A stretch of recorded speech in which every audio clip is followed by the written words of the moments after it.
This meeting is now called to order. Thank you, everyone, for attending this fall meeting of the Tennessee Higher Education Commission. Mrs. Jennings, would you please take the roll? Chairman Cope. Commissioner Dishner. Here. Commissioner Johnston. Here. Commissioner Coben. Commissioner Moser. Chairman Stafford. Here. Commissioner Watson. Here. Commissioner Winton. Here. Commissioner Morrison. Here. Secretary Hargett. Here. Commissioner Wharton. Here. Comptroller Wilson. Treasurer Lillard. Here. Commissioner Riley. Here. Chairman, we have a quorum. Thank you. I'll now take a motion to adopt the agenda.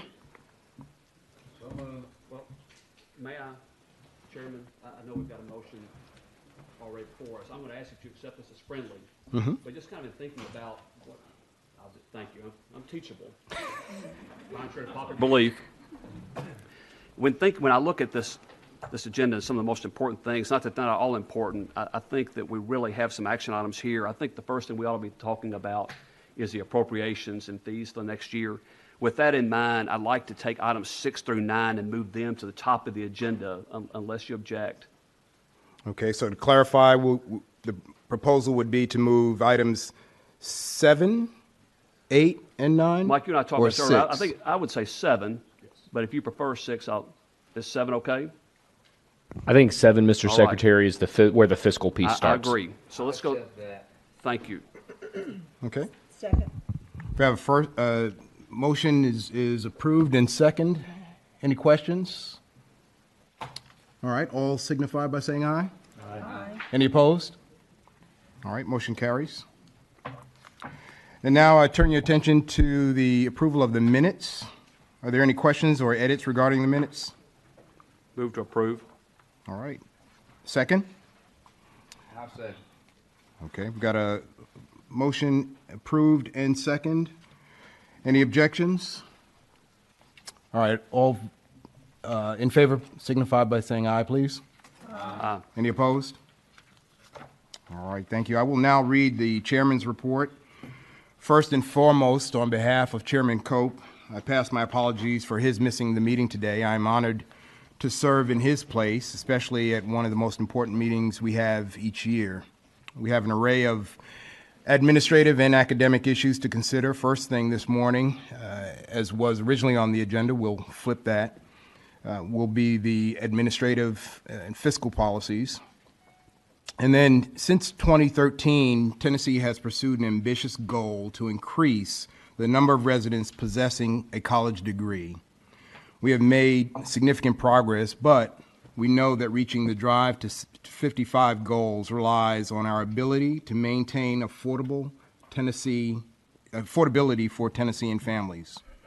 Inherent in that affordability effort is the responsibility of the state to provide financial support.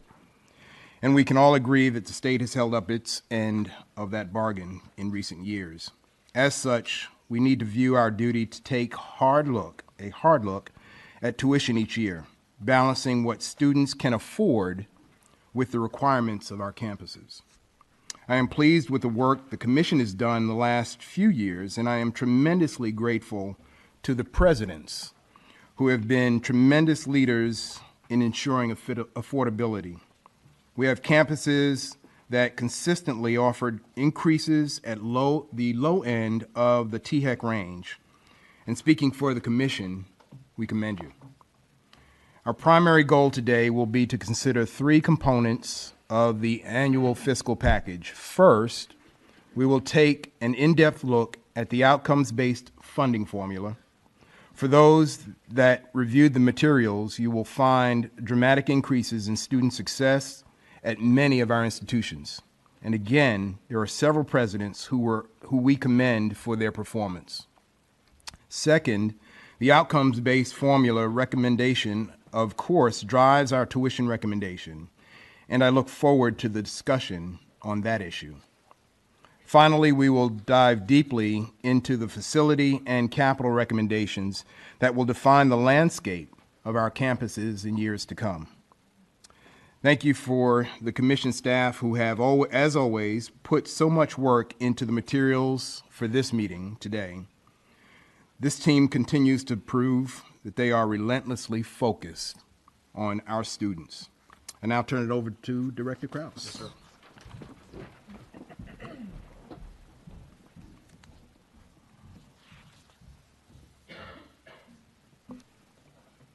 Well, thanks again, Commission members, for being present today. Want to start off by recognizing, as always, our Executive Director Emeritus, Dr. Rhoda, in the back. Apparently, after leaving Executive Director service, one grows a beard. And so I, too, look forward to that one day. But always great to have Dr. Rhoda here. I want to start off with 2 points of personal privilege. One is the Tennessee Higher Education Commission. It's really good when we model what we'd like from our citizens, and I'm always blown away by the number of our staff who, even though we're working a lot every week, are also going to school at night. And so I would like to welcome and congratulate newly minted Dr. Dwayne Gregg. Please stand up, Dwayne.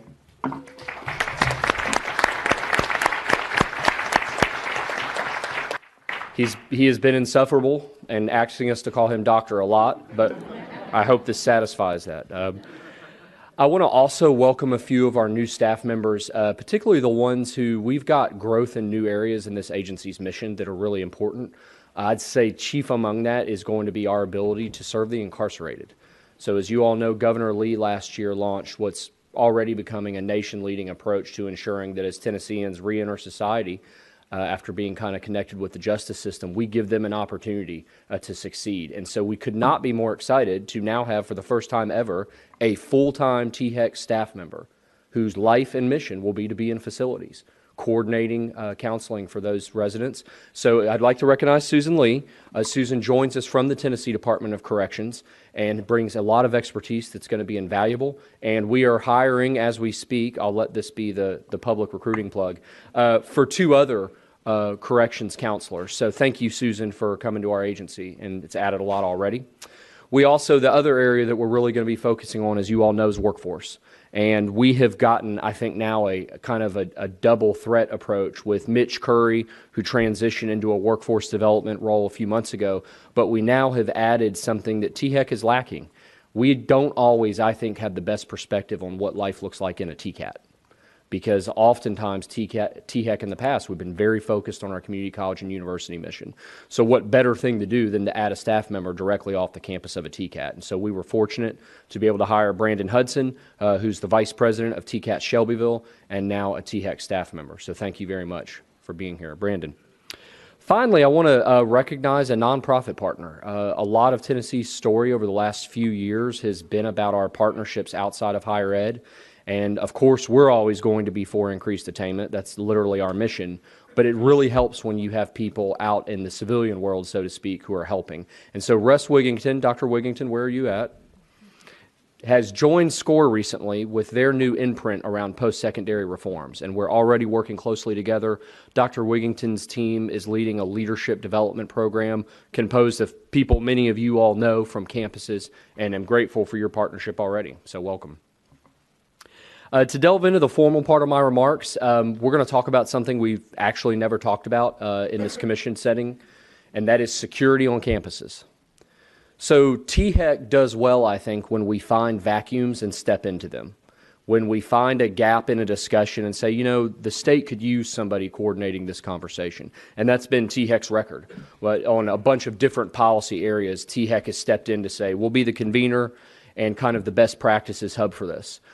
3 years ago, on the heels of a Tennessee Board of Regents security assessment, we began the first systematic physical security upgrades really in the state in decades.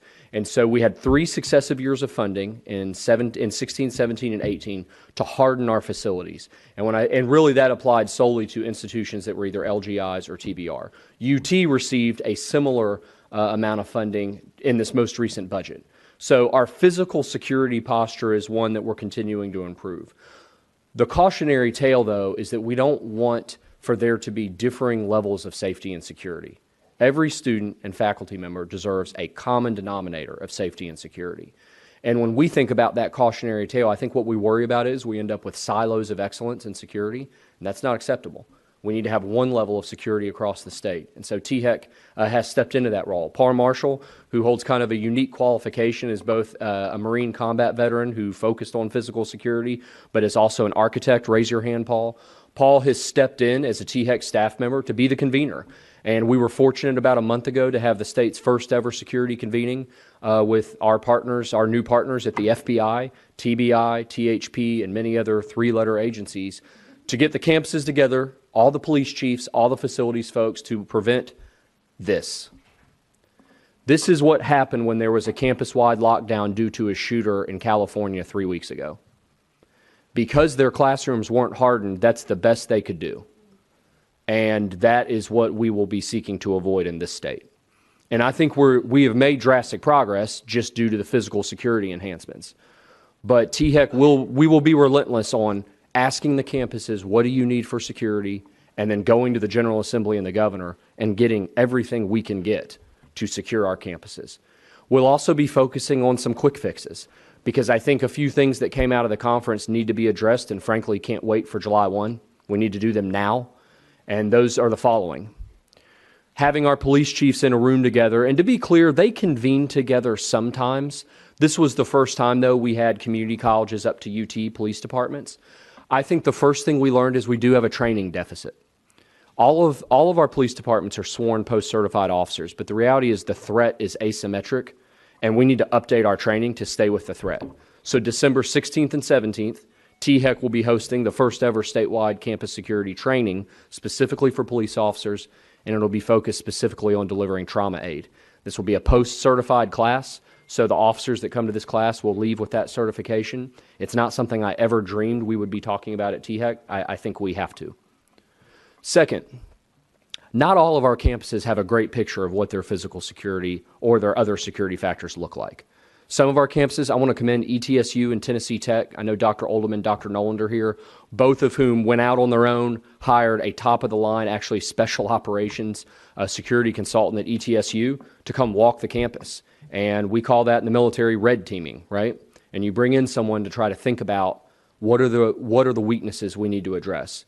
If there's a campus here today or not here today that hasn't conducted a security assessment, THEC wants to broker one. And we have new partners at the Tennessee Department of Safety and Homeland Security that if your campus needs a security assessment, we will be bringing one to you free of charge. It will be the kind of thing that a president can put on their desk and say, if I can address everything in this document, we'll have done everything we can do. So that's the second thing. And again, these two things are happening in the next 30 days. These are happening immediately. And then the final piece, and many of you heard us discuss this with the governor earlier this week, we do need more resources. We particularly need more resources on our TCATs when it comes to personnel. Many of our TCATs do not have a sworn officer present when students are present. And so we have brought to the governor and the General Assembly a $5.9 million request that will ensure that anytime a student's there, we also have security personnel there. We're also asking for a $2 million, I would say, fill the gap fund of all of our universities that have done really great physical security work. What's the next mile? We think it's probably around cameras and technology for cameras to make sure that these aren't just rote black and white cameras, but able to do the sophisticated things we need them to do to mitigate a threat. So all of that will happen over the next 120 days, which means we can bring you an update in January. I do believe by January we will be in a fundamentally different security posture than we are now for the good. And then if we're able to be successful with this funding, a year from now, we're in a completely different strata in terms of our campuses being secured. I am struck by a comment that Lieutenant General Huber from MTSU made at the security convening, which was what we've got to remember is that those that wish to do our campuses harm are thinking about this more than we are. And I think we can think about it more than they do. I think that this will be an appropriate step for us to begin thinking about it way more than anyone does. And in doing so, that is a deterrent. And then obviously we want our presidents, and when you talk to our presidents, they'll tell you, where's Dr. White, what keeps them up at night. Two issues is what I hear, security and student mental health. Every campus, that's what we hear. We'll work on the second one, and the University of Tennessee is having a mental health convening on the 22nd of November, which I think is going to be important for the state. But the first one, security, I hope the presidents know they have a partner in THEC, and we're going to push this, and we're going to keep pushing it. Changing gears. Last January, we had a discussion I did from this podium about our concerns that both our academic program inventory and our academic program process is not well mated to the future of work. We don't want campuses to have great ideas like you are going to hear later today about a data science degree, which is exactly the kind of degree we need to be creating in Tennessee right now. We don't want campuses to wait too long when they need to get those degrees in the field to make sure they're linked up with employers. We also want to make sure that our academic catalog reflects what employers need. As such, we launched a Future of Work task force almost immediately. We met throughout the year. Commissioner Watson served on that task force. We'll ask him to share his remarks in a moment and his impressions. Dr. House, along with Betty, where are you, Betty? Betty, Dr. Roberts, Dr. Giesling, this was the Future of Work hub, and they drove it.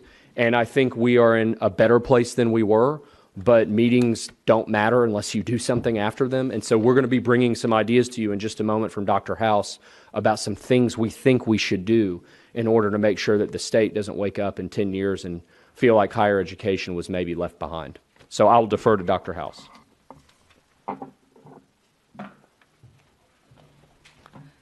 Thank you, Director Kraus, Chairman Stafford, members. Dr. Rhoda, always makes me so happy to see you.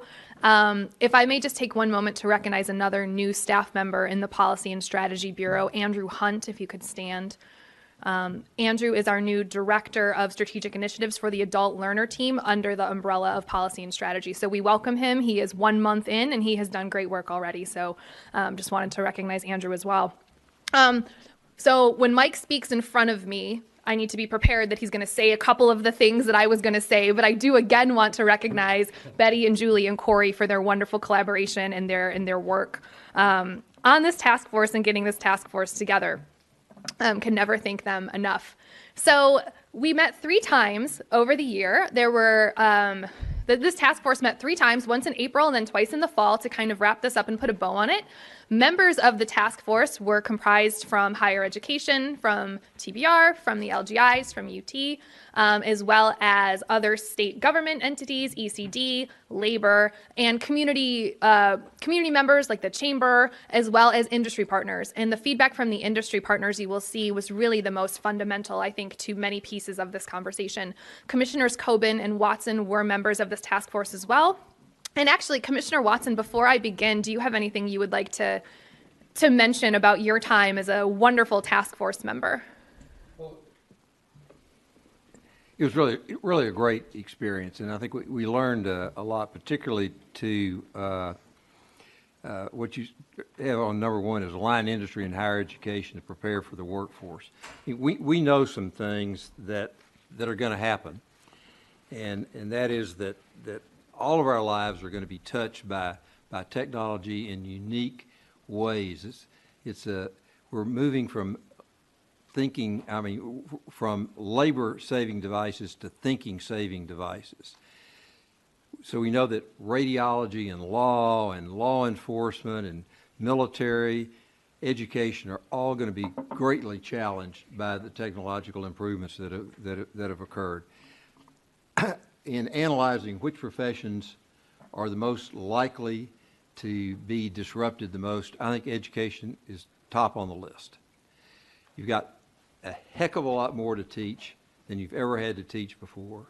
So figuring out not only what to teach, which I think we pretty much know what this, you got to teach a little bit more STEM, but still the purpose of education is to help students to have a better life and know how to think. That hadn't changed, but we do have to focus more on let's call it the mathematics, the data analysis, the data science than we have in the past. But education has to teach more with different tools, and probably we're going to have to teach longer hours. We may, right now the value proposition in the agricultural model is really challenged, particularly by other countries. So sort of to sum it up, that we can predict the skills that are needed to deal with the changes brought about by the new technologies, and they're the same one with which education is familiar. It's STEM, SMAC, critical thinking, cooperative problem solving, social skills, civics, philosophy, personal and government finance, ethics, and how to use the tools of technology. So I think the challenge likely lies in how we teach, with whom, and the prioritization of teaching required skill sets necessary for for future employment. This is a heck of a challenge. Our whole future is education. Although this doesn't go to the Future Work Task Force, we need to figure out a different way to compensate teachers. Teachers are the most underpaid members of our society, and we, in my view, have the entire economics turned upside down. The people who make the most money in our society really ought to be the people who help us dictate the future, and those are the educators. I think it is indeed the highest calling. I compliment you all. It's a real privilege to be on this commission and to be part of the process of bringing education into the 21st century before the 22nd gets here, so to speak. So thank you all, and any ideas that you have, I will leave you one thing. There's a book that Joseph Anoun wrote, Aoun, A-N-O-U-N, he's the president of Northeast University, called Robot Proof. I encourage every one of you to read it. It's a wonderful summary of the challenges that education faces, and he has a number of wonderful suggestions about how we should do so. So thank you. I've taken a little too long. But No, thank you, very Commissioner. much. That's wonderful. So Mike kind of led with this a moment ago, and thinking about who I just mentioned as the composition of this task force: higher education, other state agencies, industry partners from Nissan, from Blue Cross Blue Shield, as well as these community-based entities like a Chamber of Commerce. This was really the slate of objectives, what we really hoped to talk about and what we really hoped to think actionably and think tangibly about what could be done to ensure that higher education and industry are aligned, that 10, 15, 20 years from now, Tennessee's economy and Tennessee's workers have the skills that they need for the economy as it's going to look, in the spirit of skating where the puck is going rather than where the puck is currently. There were very, very robust, very interesting, important conversations throughout these 3 task force meetings. I really only want to highlight 3 big buckets of conversation in the interest of time, but I'm happy, as I know Commissioner Watson is as well, to speak offline about this with anybody who's interested in really the detail. I first want to thank Bill Fox from the Boyd Center at UT for his help and his collaboration. This table is actually something that he presented to us. And I know it's a bit challenging to see, but really the gist of this is the following: that when we think about automation and we think about jobs that may go away because they are being automated, it really is most often those jobs that require less than a bachelor's degree, for which someone would earn a relatively low salary, as you can see on this table, are those with the greatest risk of automation. So I won't read through the table, but they're kind of the areas that one might think are at the greatest risk. And this really just presents that information differently. The higher a degree that you have, a graduate or professional degree, the less likely it is that your job, broadly speaking, perhaps components of your work and components of your job will begin to look different due to automation, but broadly speaking, you are less likely to have your job become automated over time, and the likelihood increases as your degree is going down. And of course, I don't mean down pejoratively, down from a graduate degree. So a very important avenue of conversation that we had throughout the duration of this task force was, what do we do with this information? When we think about adults who are in the workforce and perhaps there is risk for their job being automated, how do we retrain adults? How do we train adult learners in a different area entirely within the auspices of thinking about lifelong learning and treating these adults as lifelong learners?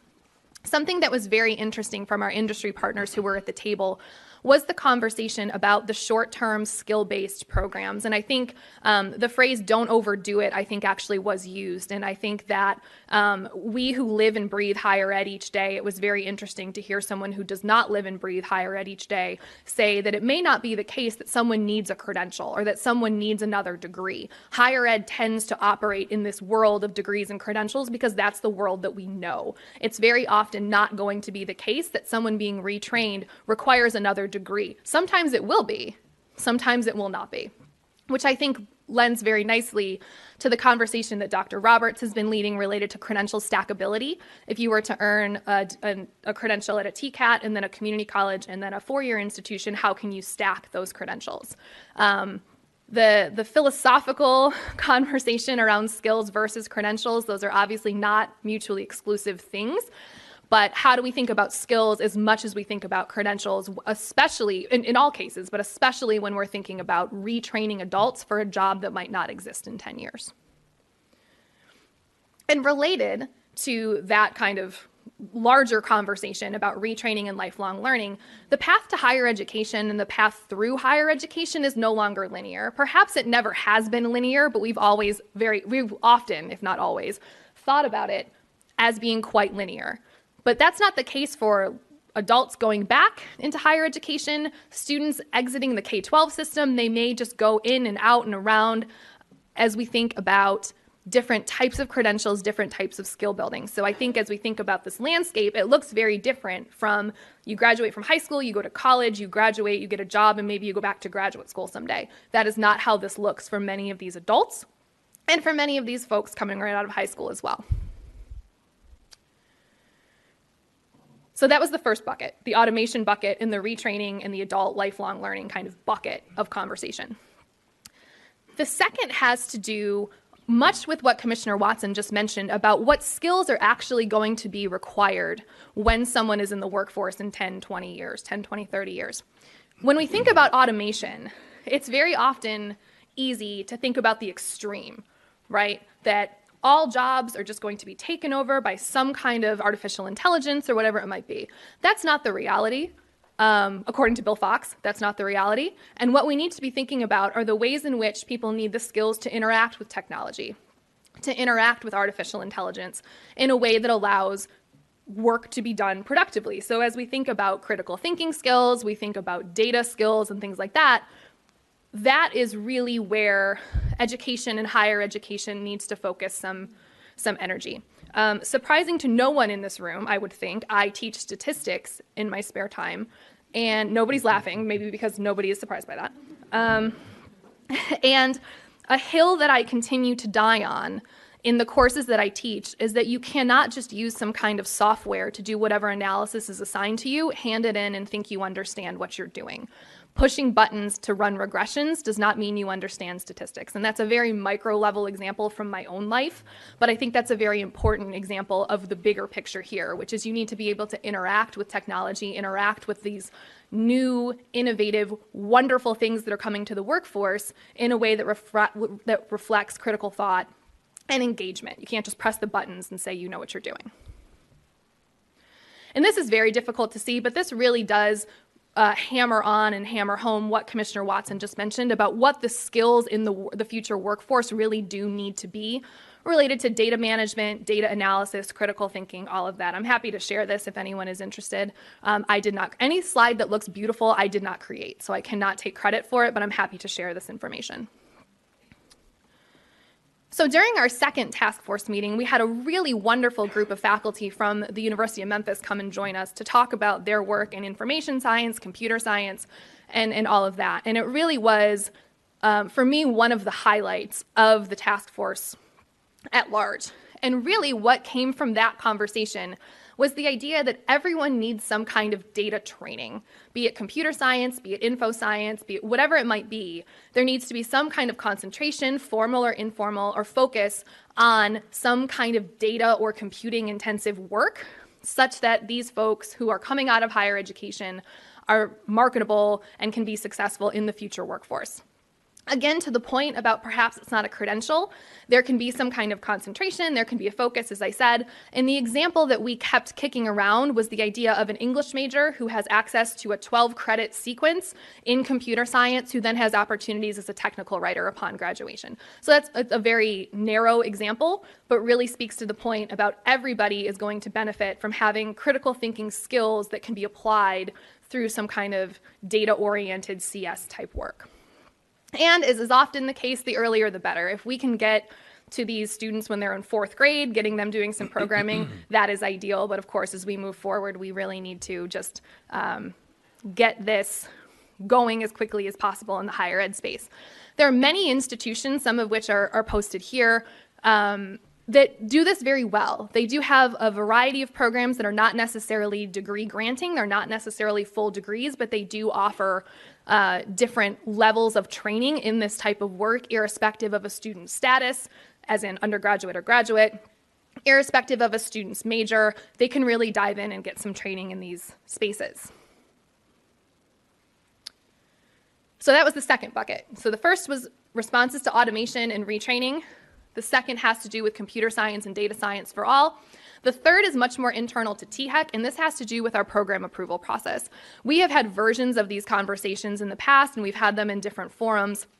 But the overarching question here was, what can we do as THEC when we think about approving academic programs brought to us from your systems and from your institutions to somehow delineate or not, change or not, the processes for programs that would address high-need fields versus those that do not.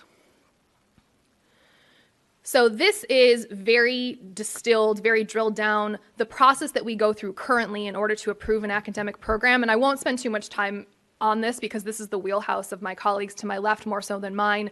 But this is the process through which we engage with the systems, with the campuses in order to start a new program. What was kicked around a good deal is how this can be modified to account for a program that would yield credentials that are impactful for high-need roles. We did not come up with a solution. We do not have a proposal for the commission at this time, but Mike has a solution. He's nodding. But we did not come to a point with a firm plan moving forward, but this is still very much in the ether. Mike, did you want to speak to that, or were you just nodding? I think we owe the commission a proposal in January. Oh, absolutely. I think when a campus has a good idea, we should get out of their way. THEC plays a critical role in ascertaining, per the statute, duplication, use of state resources. I think when a campus has an idea that verifiably from our own economists like Bill Fox, when we know the degrees in need, we should figure out a way to give campuses a fast track. And I think it's hard for us to press the campuses on one hand and say you're not producing what we need, but then on the other hand have an 18-month approval pipeline. Now, Betty and her staff have gotten that down and down and down, but I hope the commission will be ready in January. We'll work with Betty and her team, and we'll work with the chief academic officers at the campus, most of whom I think will welcome this. But when a campus has a good idea, we should get out of their way as quickly as possible so they can be delivering it to students. As Dr. House just showed, we have ample monitoring. We're able to determine if degrees are working. And I think the duplication piece, we should always keep that in mind. It's a statutory duty. But when you have workforce data that says, when you looked at that School of Information Sciences, there's only one in Tennessee. Tech has got a major, UT has the school. We could probably do with some more. And so if we know that, why wouldn't we figure out a way for the academic program to move more quickly? So I would like to work with Betty to bring the commission some ideas in January. Great, thanks.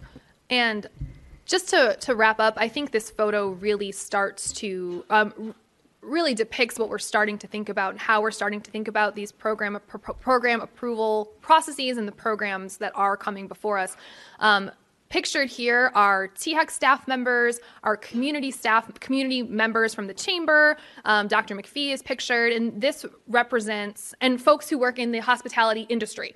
And this picture represents the conversations that have been going on about MTSU's hospitality program. It wasn't just someone from the campus. It wasn't just THEC engaged in this.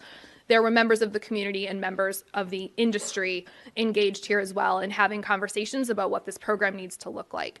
I know this happens in more instances. We just happen to have a picture of this one, but I would love to see more and more of this as we think about the academic approval process and the academic programmatic idea generation process. So I will stop there. I'm happy to answer any questions, and of course, happy to talk in greater detail offline.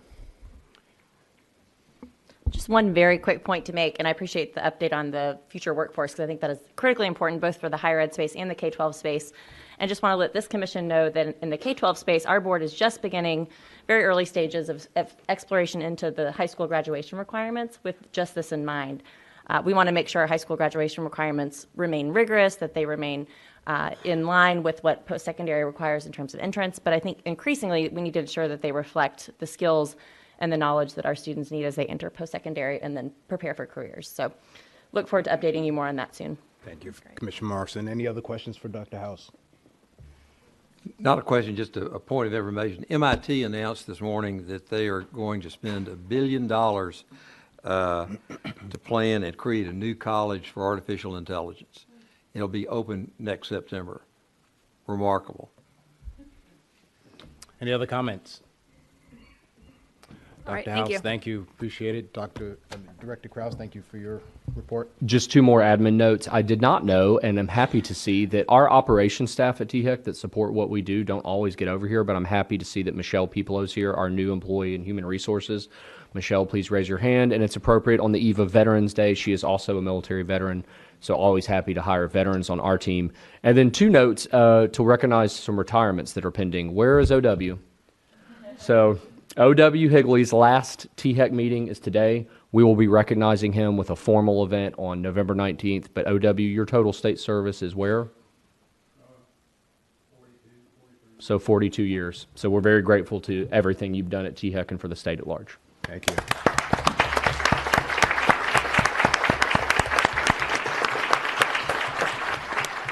And then last but not least, our good colleague, Ron Maples, who apparently on the eve of retirement, you go get your surgeries taken care of. He's got his arm in some kind of brace. But we're grateful for everything you've done as a colleague in the finance area. As you all know, our systems work when we talk all the time. And Ron is the person we've been calling at UT now for many, many years. It will not be the same doing this work without you. So thank you.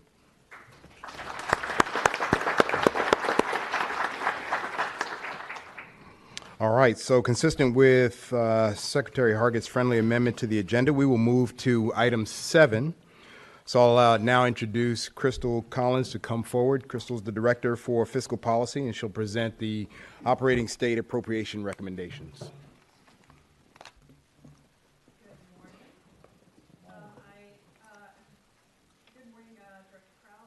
Chairman Stafford, members of the commission.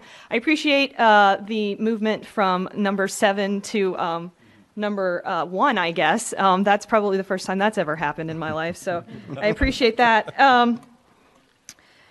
Today I'm going to be presenting for you the 2021 state appropriation recommendations for higher education. These recommendations represent many months of work, not only by THEC staff, but also our partners at the Board of Regents, the University of Tennessee system, and the locally governed institutions.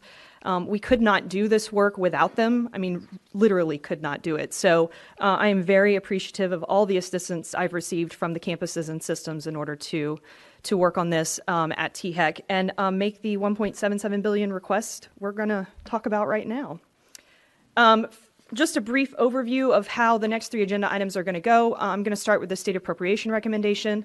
We'll then move into tuition guidance and capital outlay and capital maintenance, and those will be presented by Dr. Stephen Gentile, our Chief Fiscal Policy Officer.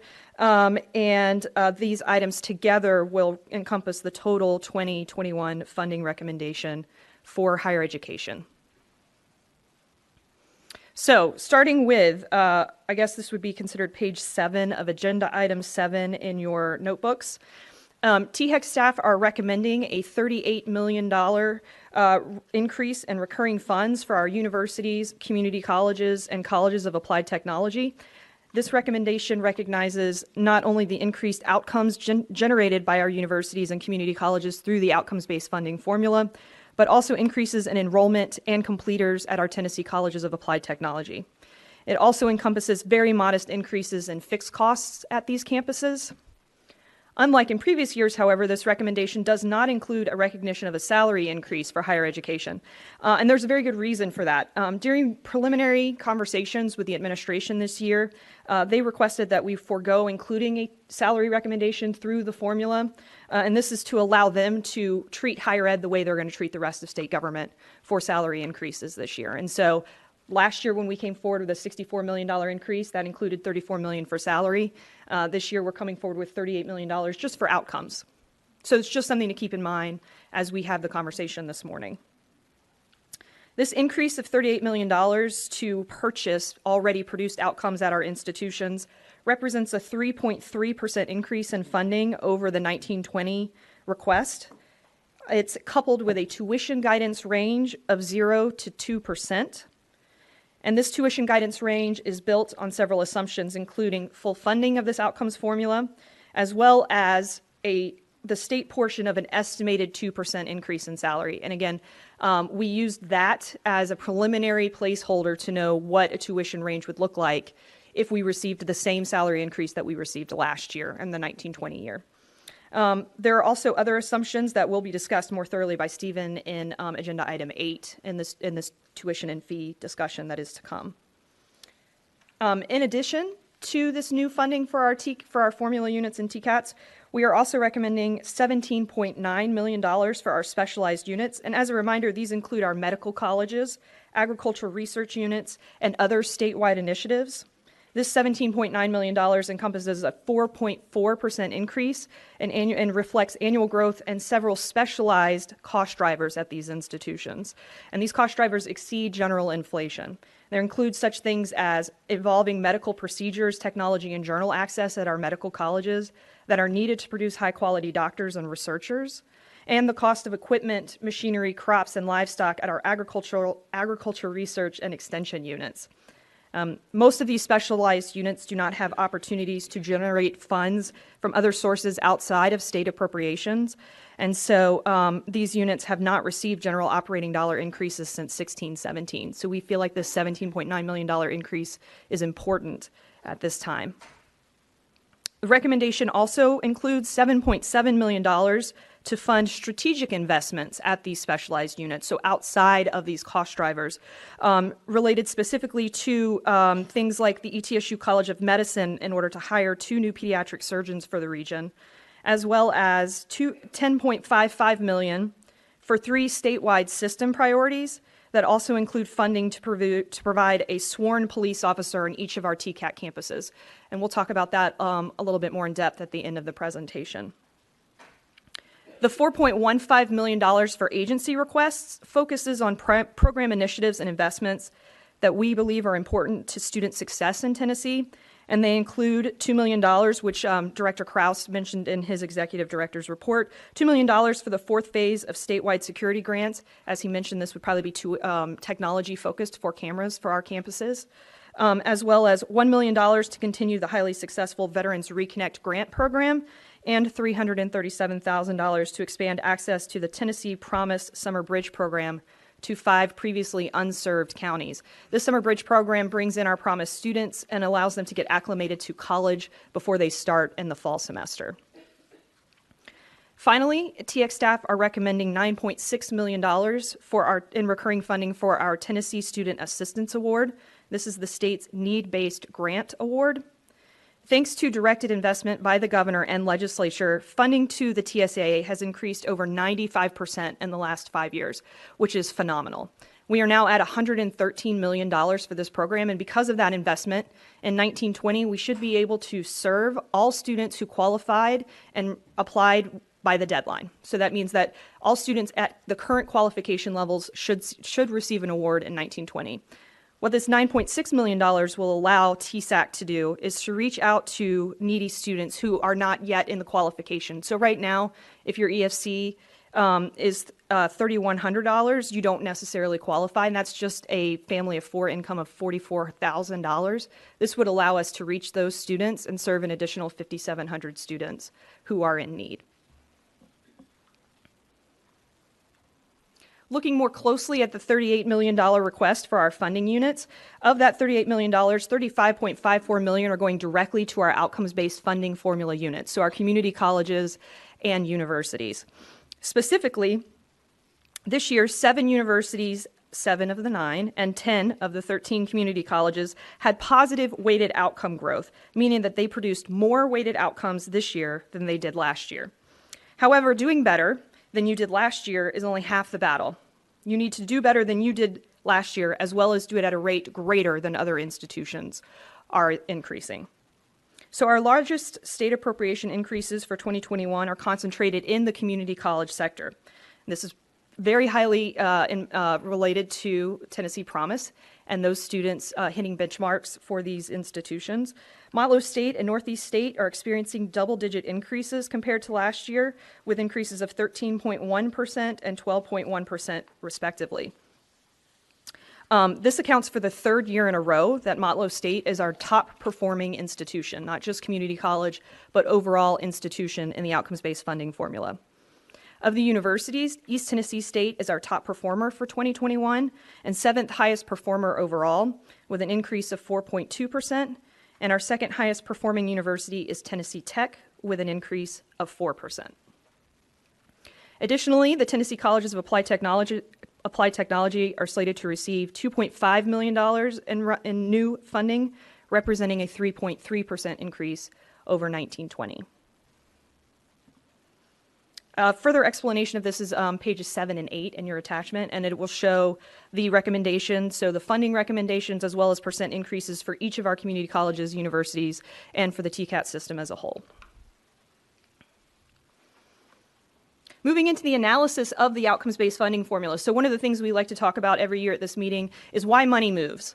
So for the recommendation that we're making to you for these institutions, what happened in the funding formula that led to that recommendation for those institutions?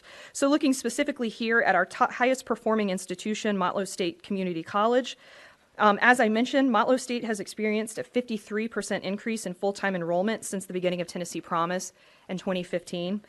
Their enrollment went up again this year. So it's not just that there was an extreme increase right when Promise hit and then they've leveled off. Their enrollment is continuing to increase.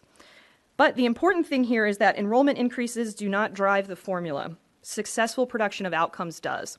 And so it only matters if you turn those enrollments into outcomes in the funding formula, and Motlow State is doing that. Motlow awarded 980 associate degrees in 1819, a 10% increase from 1718 to 1819, so a one-year increase of 10%. The three-year average, which is what drives the funding formula, increased 14.5% from last year's funding formula to this model. This significant increase will generate about $954,000 in new money, which is almost 40% of their overall recommendation increase, just from associate degrees. Additionally, increases in the three-year averages for students at the 12, 24, and 36 credit hour benchmark will generate nearly $300,000 in new money for Motlow State. Motlow generated higher levels of performance in 9 out of 11 performance outcomes. One was flat, and so there was only one metric where they produced fewer weighted outcomes than they did last year, and that's short-term certificates, which is our most volatile metric for our community colleges. Because of this, their total recommendation increase for this year is $2,301,400. Again, a 13.1% increase over last year. Taking a closer look at our top performing university, East Tennessee State University. East Tennessee State increased the three-year average for their bachelor's degrees by nearly 2% and for master's degrees by more than 5% from the 1920 model to the 2021 model. And this will generate nearly $500,000 in new funding this year. Additionally, ETSU has also increased the three-year average for its graduation rate by nearly 5 percentage points, generating an additional $534,000 for this institution. In total, increased performance at ETSU in the 2021 formula will garner nearly $3 million new dollars for the campus. Moving on to overall outcome discussions. So this is a chart showing the three-year to three-year comparison, so the average outcomes for the university sector. And I just want to point out again that, a lot of times we talk about one-year to one-year changes. The three-year average is what drives the funding formula, so that's why we're focusing on this three-year averages this year. Universities experienced increases in 8 of the 9 performance outcomes, including a 1% increase in undergraduate degrees and a 2.6 percentage point increase in the 6-year graduation rate. Additionally, a 2% increase in degrees per 100 FTE indicates that not only are universities producing more graduates, they are doing so more efficiently. Performance in the 2021 funding formula outpaced the 1920 formula in the majority of metrics at our community colleges as well. Of particular interest, community colleges increased all award production by 3%, bolstered by an overall associate degree increase of 4% and long-term certificate increase of 7%. Community colleges are also not only producing more awards, but are doing it more efficiently, with a 4 percentage point increase in the three-year average for awards per 100 FTE. And these are the metrics that are driving the funding formula request. Another component of the outcomes-based funding formula that is of utmost importance is the Quality Assurance Funding Program. And this program is overseen by Victoria Harpool and Betty Dandridge Johnson from our Academic Affairs Division. Having QAF allows having QAF as part of the outcomes funding allows us to not only monitor the number of outcomes produced each year, but the quality of those outcomes. And so you'll hear other states talk about outcomes-based funding formulas. Most of those states do not have a quality metric to make sure that the outcomes they're producing are still high quality, that the graduates that they're producing are ready for work.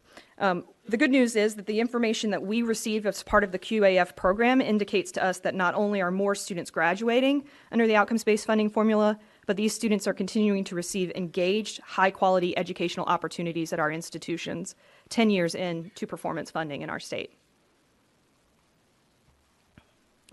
Looking specifically at the Tennessee Promise program, I think it's fair to say now that the Promise program is fully mature, and so that all of our Promise metrics are starting to hit at our community colleges. Of particular interest here, of all progression metrics that occurred in 1819, so all progression metrics, 12, 24, 36, that are measured in the funding formula this year for community colleges, 41% of them were generated by Tennessee Promise students. These students are staying enrolled and are moving through the pipeline either to an associate's degree or as a transfer student to another institution. In the most recent academic year, nearly 40% of all associate degrees awarded at community colleges were awarded to Promise students. This is up from less than a third last year. So 40%, nearly 40% are Promise students. In that same year, over 48%, so nearly 50% of students at community colleges who transferred out with at least 12 credit hours were part of the Tennessee Promise program. This is up from 40% last year. So the metrics produced by these students are continuing to increase at our community colleges, and we expect to see these numbers continue to grow as Promise continues to grow at our institutions. Of particular interest, 65% of students that left community colleges that transferred out left with an award. So they're leaving having already completed and moving on to institutions to complete higher level degrees. For students who may have transferred before completing an associate degree, but completed one through a community college university partnership, so a reverse associate degree, 36% of our reverse associate degrees were Tennessee Promise students. So even if they're leaving before they completed a community college, they are completing reverse associate degrees while at their universities. Also of interest, these students are showing up in the university metrics now as well. 7% of all progression metrics triggered at universities in 1819 were generated by students associated with the Promise program. So they're now starting to progress at our universities. And 3% of all bachelor's degrees were awarded to Tennessee Promise students. So these are students who started at a community college, hopefully finished there or received an associate degree through reverse associate programs, and then have already received a bachelor's degree at our universities.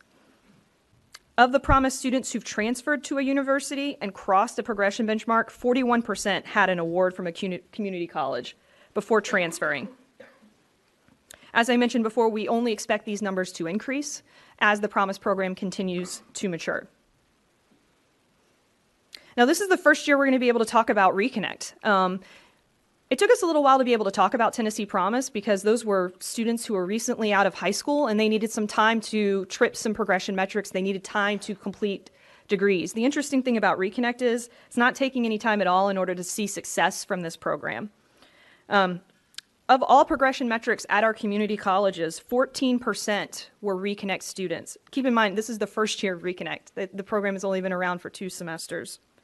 15% of our certificates awarded were Reconnect students, and most surprisingly, 11% of associate degrees were Reconnect students. And again, within the first 2 semesters of the program, we've already awarded nearly 2,000 degrees or certificates to students, and we think that's remarkable. Last note here on our completion metrics across our community colleges and universities. Universities awarded nearly 6,000 more bachelor's degrees in 1819 than they did 15 years ago, and community colleges awarded nearly 5,000 more associate degrees than they did 15 years ago.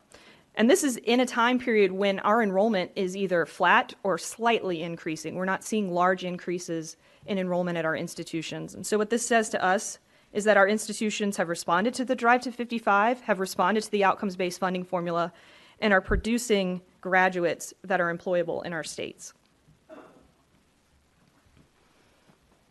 Wrapping up the data analysis portion of the presentation, I want to give a brief discussion of cumulative change in appropriations over the lifetime of the formula. You'll recall that the outcomes-based funding formula was created in 2010-11.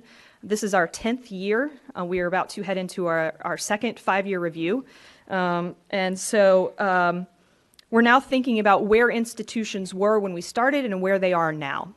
And looking at that, what we're finding is that our top performing university over the lifetime of the funding formula is Austin Peay State University, up 64.5% since 10-11 in appropriations. That's pretty remarkable. UTC ranks second with an overall appropriation increase of 51.4% since 10-11. And for comparison for these two institutions, the overall increase in funding is 33.6%.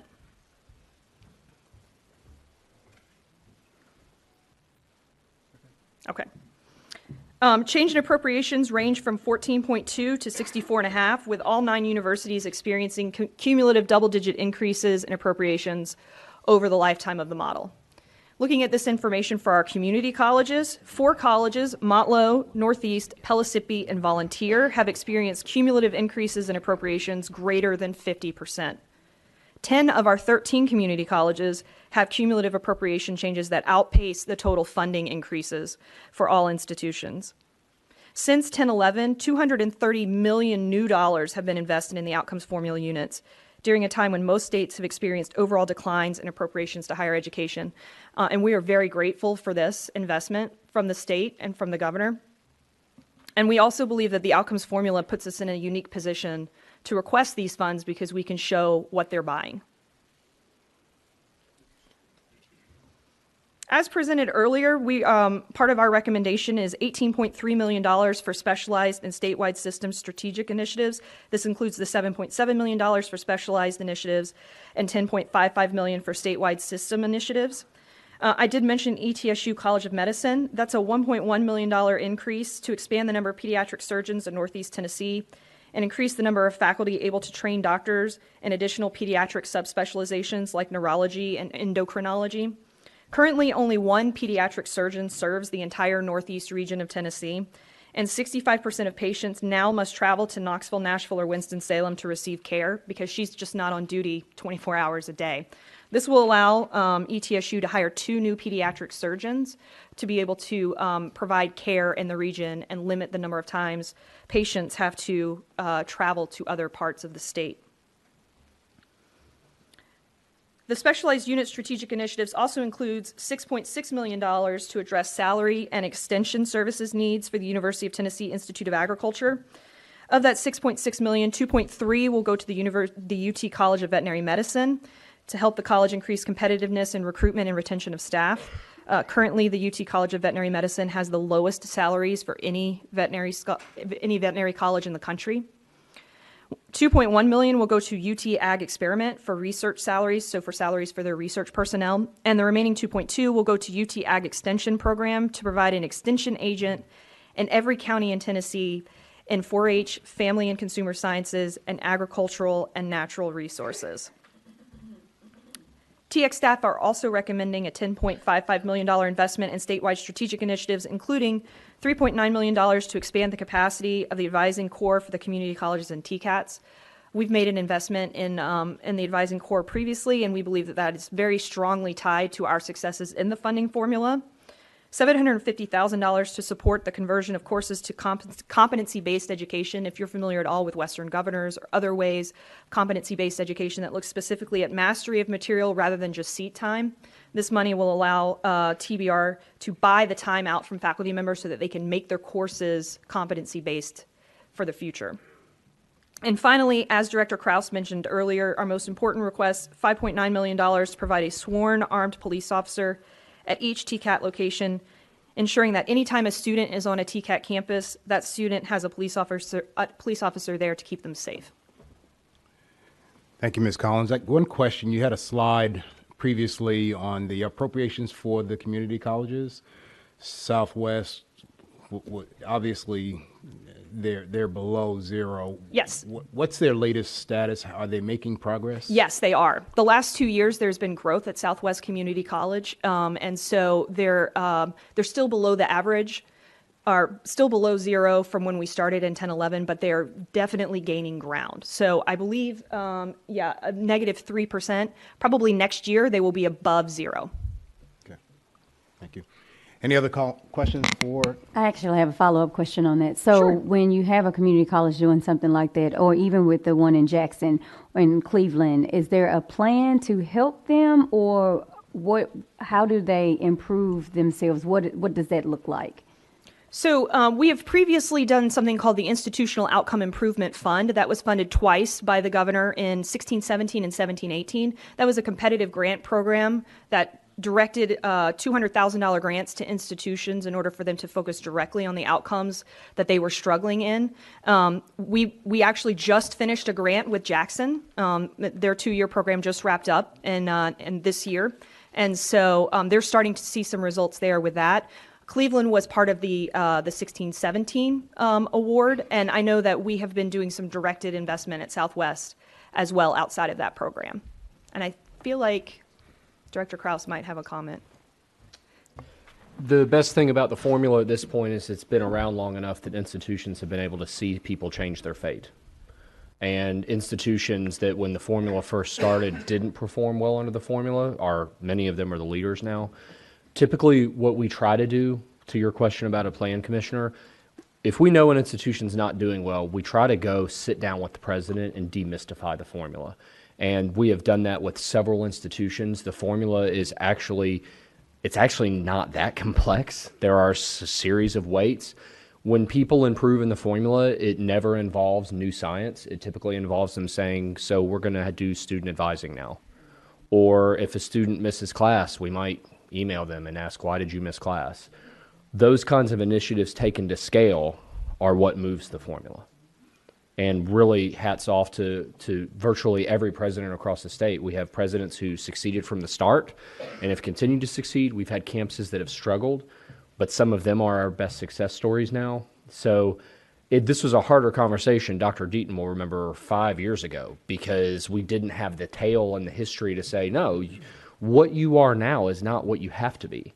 And a couple of institutions went absolutely from last in the formula to they are the leaders now. One of those being Northeast, who was our second lowest performer the first couple of years of the funding formula, and they're now our second highest.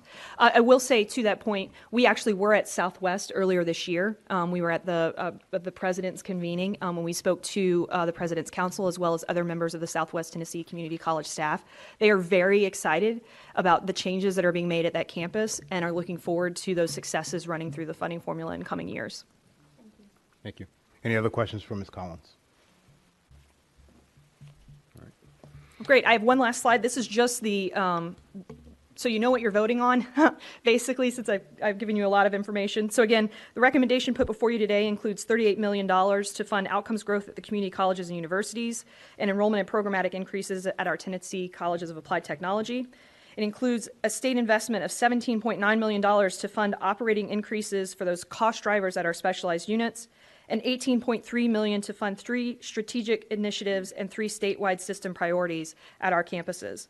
Finally, the recommendation includes $9.6 million for the state's Tennessee Student Assistance Award, supporting our neediest students across the state. So the total recommendation here is $1.77 billion for higher education, which encompasses a total recurring increase of $87.9 million, or 5.2% over 1920. And one last thing you'll probably find in your notebooks, one of the things we're required to do every year, as requested by the administration, is a reduction scenario. The reduction scenario is going to look a little different this year. The administration let us know that everyone was going to be held harmless from the 1% reduction scenario, except for THEC and THEC administration, which we are glad to take the hit so that our campuses don't. You may, so the 1% reduction for us, the 1% reduction for THEC and TSAC is $110,000. And so that is that face didn't tell me he was glad. Well, that's probably true. I probably shouldn't have said that. But again, that's attachment 4 in your agenda item if you're interested in the reduction amount. But again, this year all formula units were being held harmless by the administration. So with that, I move that all items outlined in agenda item 7 be moved for approval. You've heard the recommendation. I'll entertain a motion. Moved and second. Second. All right. We will do this one by roll call vote. Madam Secretary, would you call the roll? Yes. Commissioner Johnston? Yes. Chairman Stafford? Yes. Commissioner Watson? Yes. Commissioner Winton? Yes. Secretary Hargett? Commissioner Wharton? Comptroller Wilson? Treasurer Lillard? Aye. Commissioner Riley? Chairman, you have 9 ayes and 1 abstention. Okay, thank you. Motion passes. We will now move on to item 8. Dr. Gentile is there with his presentation on the student fee recommendations. I'll turn it over to you. Thank you, Chairman Stafford, Commissioners, and Executive Director Krause. Crystal, I'm going to hope that 1% reduction scenario isn't now focused just on our team for next year after that comment. I'm going to talk to you guys now about our student fee recommendations, and as Ms. Collins mentioned, this does go hand in hand with our $38 million request for our outcome formula units. As a reminder, this is a guiding range for tuition and the combination of tuition and mandatory fees, something we've been doing for decades now. To give the institutions an understanding of how to start planning their budget, which they start already for the next fiscal year. But now with our binding fee recommendation authority that the Commission has, after the Governor and General Assembly acts on the budget, we will come back in front of this body in May to then recommend our binding range on what that might be at that time. To give you an example of where we've been, you guys have seen this slide before. We are proud to state that we are now in the 5th lowest consecutive growth years for tuition and fees in the state in 40 years. This is something that we've shown you now in the last 3 years. It still remains low. I don't think this sells just how monumental this is, though, overall, because what this shows, especially with our binding authority that we have now, that's the average. But now in the last few years, because of the binding authority and that we set here, all institutions are that low. There have been years in the past when institutions, community colleges, universities, and a handful of years dating back to the 80s and 90s, where a couple would have low tuition and bring down that average. But some other institutions would have much higher because there is no controlling authority on that. Now, every single institution in the state, public institution, university, community colleges, and TCATs, for their in-state undergraduate tuition have been low and are growing minimally from year to year. So what goes into our projection on tuition and fees? Well, number one, first and foremost, affordability. We look at affordability in different ways. First of all, what's happening on the financial aid front. As Ms. Collins mentioned, TSAA meeting the needs of all the students who are eligible with $113 million going to them this year. And then lottery on top of that, $375 million. All the awards that are distributed.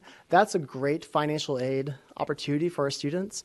However, looking at tuition, it's our responsibility to make sure that financial aid goes as far as it can. And that tuition remains low from year to year, so that financial aid extends further its reach just as far from year to year. 2, average debt levels. Last year we presented, and this year it holds true, that Tennessee has some of the lowest debt in the state, in the country. What you see in front of you right now is $27,000 overall for those who complete a bachelor's degree. We will not rest, though, until we are the lowest in the country. To have one of the lowest is great to say, but still, debt of that magnitude we want to keep an eye on and help bring down. And then how our institutions are in comparison to their peer institutions that the THEC staff have been tracking for the last 15 years almost. And we remain about in the middle, slightly below middle average on overall tuition in comparison to our institutional peers in other states. 2, enrollment patterns, inflation patterns at the institutions. We do look at what does the enrollment projections look like going forward. Community colleges this past year were up 2.5%. Universities were roughly flat in enrollment. But however, as institutions either increase or decrease enrollment, that has implications on how much resources are needed on campus to support those students, which has implications on tuition. Inflation. The consumer price index right now is at 1.7%. And this is the overall CPI rate. We do recognize that with the $2.8 billion enterprise for our community colleges, universities, and TCATs, that includes state appropriations and tuition, that money does increase due to general inflation. That's at 1.7% this year for CPI, and that's what we're tracking. And then, of course, state support levels. As Ms. Collins mentioned, we are recommending $38 million. We are not recommending a salary increase at this time, as she mentioned. However, we are building in a roughly 2% increase into our projections so that we can maintain and we can state a tuition guiding range. Last year's increase was 2%, and that's why we're going with 2% this year. That works out to roughly $23 to $25 million for our enterprises. So where did we land? Last year, we were at a 0 to 2.5% increase overall in the range, binding range. And most of our institutions fell in that 2 to 2.1 range. This year, we are recommending a 0 to 2% increase in tuition and tuition and mandatory fees. Very low level. Again, inflation is low, and support request that we're requesting is high. This is, again, applicable to in-state undergraduate students, and then, again, binding range will come to you in May. Now, I mentioned that $2.8 billion, about 1.1 is state appropriations. So even though we are requesting an increase of $38 million with salary on top of that, it's roughly a 5.5% increase overall. That represents under half of the total enterprise. So that request, 38 plus salary, for the total enterprise is equivalent to about 2% increase overall. Some institutions are getting more than the average. Others are getting less than the average with this request. With that, we can expect to understand that different institutions will need to fall in different areas of that range. What you show here is a map comparing increases in appropriation request with that salary estimate thrown in here, and where our tuition model suggests they may fall in that range. Community colleges are an average here, although as Ms. Collins mentioned, some institutions are as high as 13%, others as low as 0% growth. So we put this in front of you. We don't recommend individual rates per institution. We recommend one range for all institutions, and that range is meant to work and be flexible for as many institutions as possible. But we should anticipate having institutions at the top of that range, perhaps. But on the other hand, we hope to see institutions on the bottom end of that range, more importantly.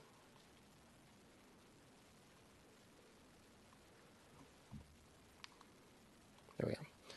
To give you an example of what this looks at our institutions, university average about $9,700. A 2% increase for the year would be about $195 for the students. A 1%, $97. And then our TCATs, 2% is about $80 increase. I want to go over real quick the history of our ranges in more recent years to use this as an example of what our ranges do. That dotted line on the right-hand side is when we started doing binding ranges in front of this commission, and that was the authority you had. Before that, it was guiding range only. On the left-hand side, you see some wide ranges there. And in 11-12, you see, it's not a mistake, that is a minimum. We recommended a minimum increase of 5% for our institutions. Back then, things were less stable, less predictable. We were going through the recession. And in 11-12, we honestly were not sure going into that budget year where the appropriations would end up with reductions. Over time, as the outcomes formula has shown exactly what the institutions are doing with their money, as we've gotten support from the state, you see that range getting smaller and smaller, largely because that support has been helpful, but also because the commission has shown that student affordability lens and wants to see that tuition remain as low as it can be. So again, going from wide ranges to even ranges above, starting at 0, down to 0 to 2% where we are right now.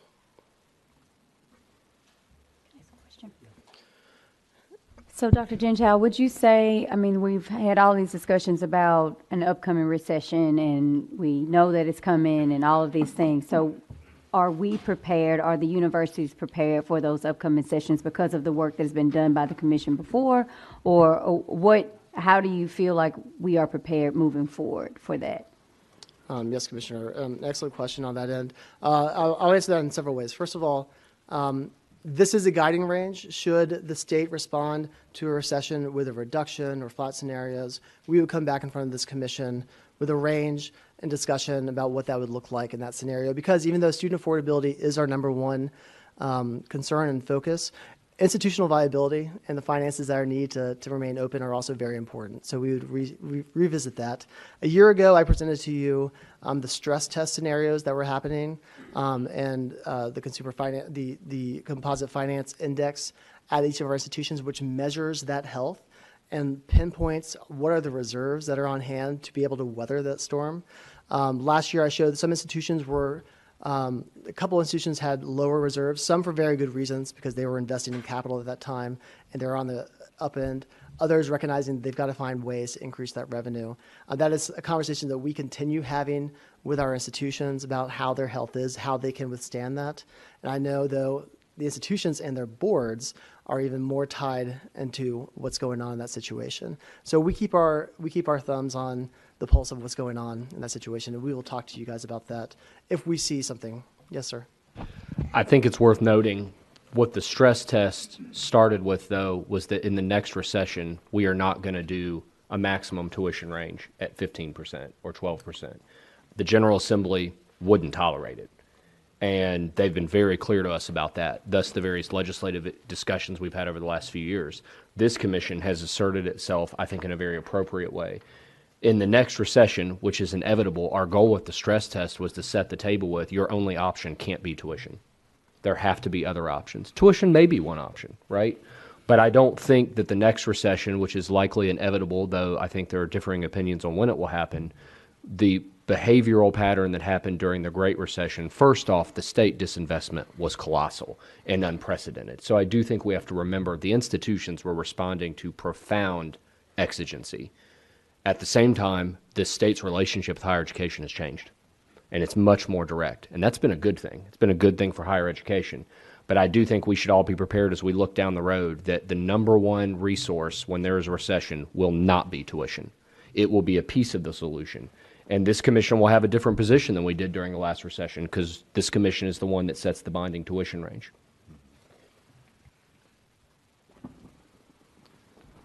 Yes, sir. Stephen, if every educational institution in the system increased tuition by 2%, how much total revenue would that add? Yeah, so about 1% tuition increase brings about $18 million in, so 2% about $36 million, and that's an estimate. So $36 million out of a total budget of $2.8 billion for tuition and state appropriations. 2.8. Well, as everybody here knows, I'm absolutely opposed to tuition increases. I think it is contrary to our drive to 55. We're pricing our product out of the market. We're acting like education is immune to productivity increases. And I just think we ought to not have any tuition increases this time and get more efficient. To all you guys in finance, what would you say to the proposition that, okay, you produce the same or better results at less than 100% of your cost, and for every percent you get below 97%, you just dole that difference out in salary increases? Everybody here would do it. And that's achievable. And I think our constituency is students, and the value proposition is what we really ought to keep in mind. And well, last night I ran into a young guy at the Weston, and he looked like a college student. I said, "Are you in college?" He said, "No, I've finished." And I said, "What do you think about tuition increases?" And he said, "Well, they ran me out of the system. I started off in nursing, and the tuition kept going up, and so I got online, and I have a degree in hotel management, and I've got a darn fine job right here. But you just got ran out of the system." That's one guy out of how many? So that's not a good statistical analysis, but that probably happens more than we think. And the cost of tuition that goes up 3% and 2% and 5%, boy, those get to be some really big numbers. And I just hope that you'll do your best to get more efficient and not have tuition increases. The value proposition has got to increase. Look at student debt. Gosh, we're just killing people with student debt. So anyway, that's my spiel, and I've already told you, I'm for education and for salaries of educators going up a lot. I do want to thank Stephen. He's had to put up with my harangues for a couple of years here, and I tell you, he has to deal with more weeds than are in a vegetable garden on the side of the Amazon River. It's just amazing. And thank you for putting up with me, and I thank you all for indulging me in these comments. Thank you. Thank you, Commissioner Watson. You have more to, Secretary Hoggett?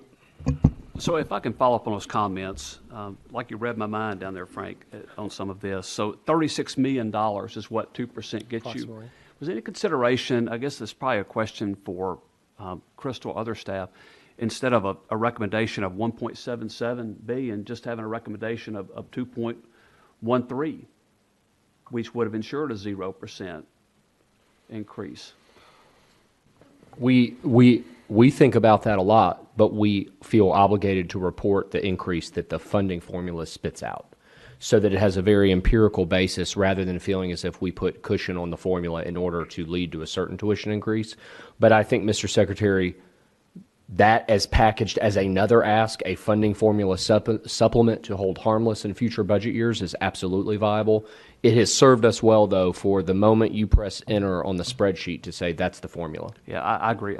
I hear the logic there. So to me, it makes some sense also to be given the administration and the legislature that data, just so they know that if you wanted to have if you want to ensure 0% tuition increase across the board, here's that number. Yes. Okay, and so there are going to be years where things are really good, and the legislature might think that's the best way for us to return money to taxpayers in many ways across a large group of demographic out there to be able to do that. And they might decide to tweak that somewhat. We give them options. And then that gives an institution the ability to dial that back. There may be a school that planned on 2%, but as a result of what the legislature did, they said, well, now we can dial that back to 0 or 1 and somewhere in between. Yes, sir. That's something that we have actually put forward in the past to this commission as a scenario to show this is what appropriations will look like to keep tuition flat. And that's something that we do have on file that we are more than happy to share with the administration and General Assembly and the commission. I'll go one better. We will. As a motion or a request from you as a commission member, we'll share that with both Commissioner McWhorter and then the General Assembly in a formal way. So point of process here, are you saying, Mike, that it's too late to do that this year? I'm not. No. No, sir, it is not. I'm saying I think we would want to be very clear about the funding formula recommendation, and then some request, if it's at the will of the commission, to say, recommend an additional amount that would be sufficient to necessitate a 0% tuition increase range. I'd also say to our institutions, there are years where institutions here do receive enough money to go to 0 and haven't. So the deal there would have to be, if the legislature provided that support and the governor did, that no institution goes above 0. Because in past years, there have been institutions that received a sum sufficient, but instead went to where they did. And that, we understand that decision-making calculus. This would have to be more explicit, I think, with the campuses. Well, and if I can be clear, I don't think we have to have a will of the body. I think as staff, yes, you can just offer that information. 'Cause I think y'all are great about offering us data. I think sometimes, and having been a former legislator, I accuse myself of this, sometimes you may not think to ask that next question of what it would take. And so I think by us giving that information to committee chairman, the education committee chairman, and the administration, I think that just gives them some food for thought. And they may look at it and think, well, $194 per student for the next year is not a big ask.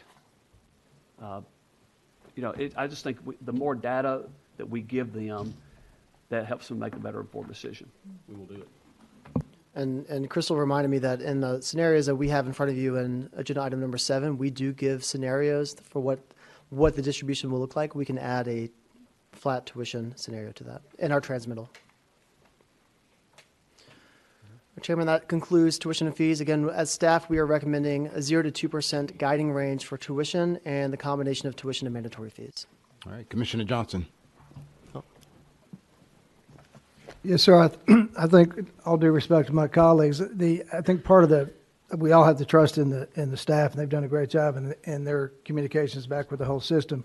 Part of our challenge is that we do this binary range across significantly different type systems. I mean, from technical community to universities, and so that's quite a challenge that the staff has.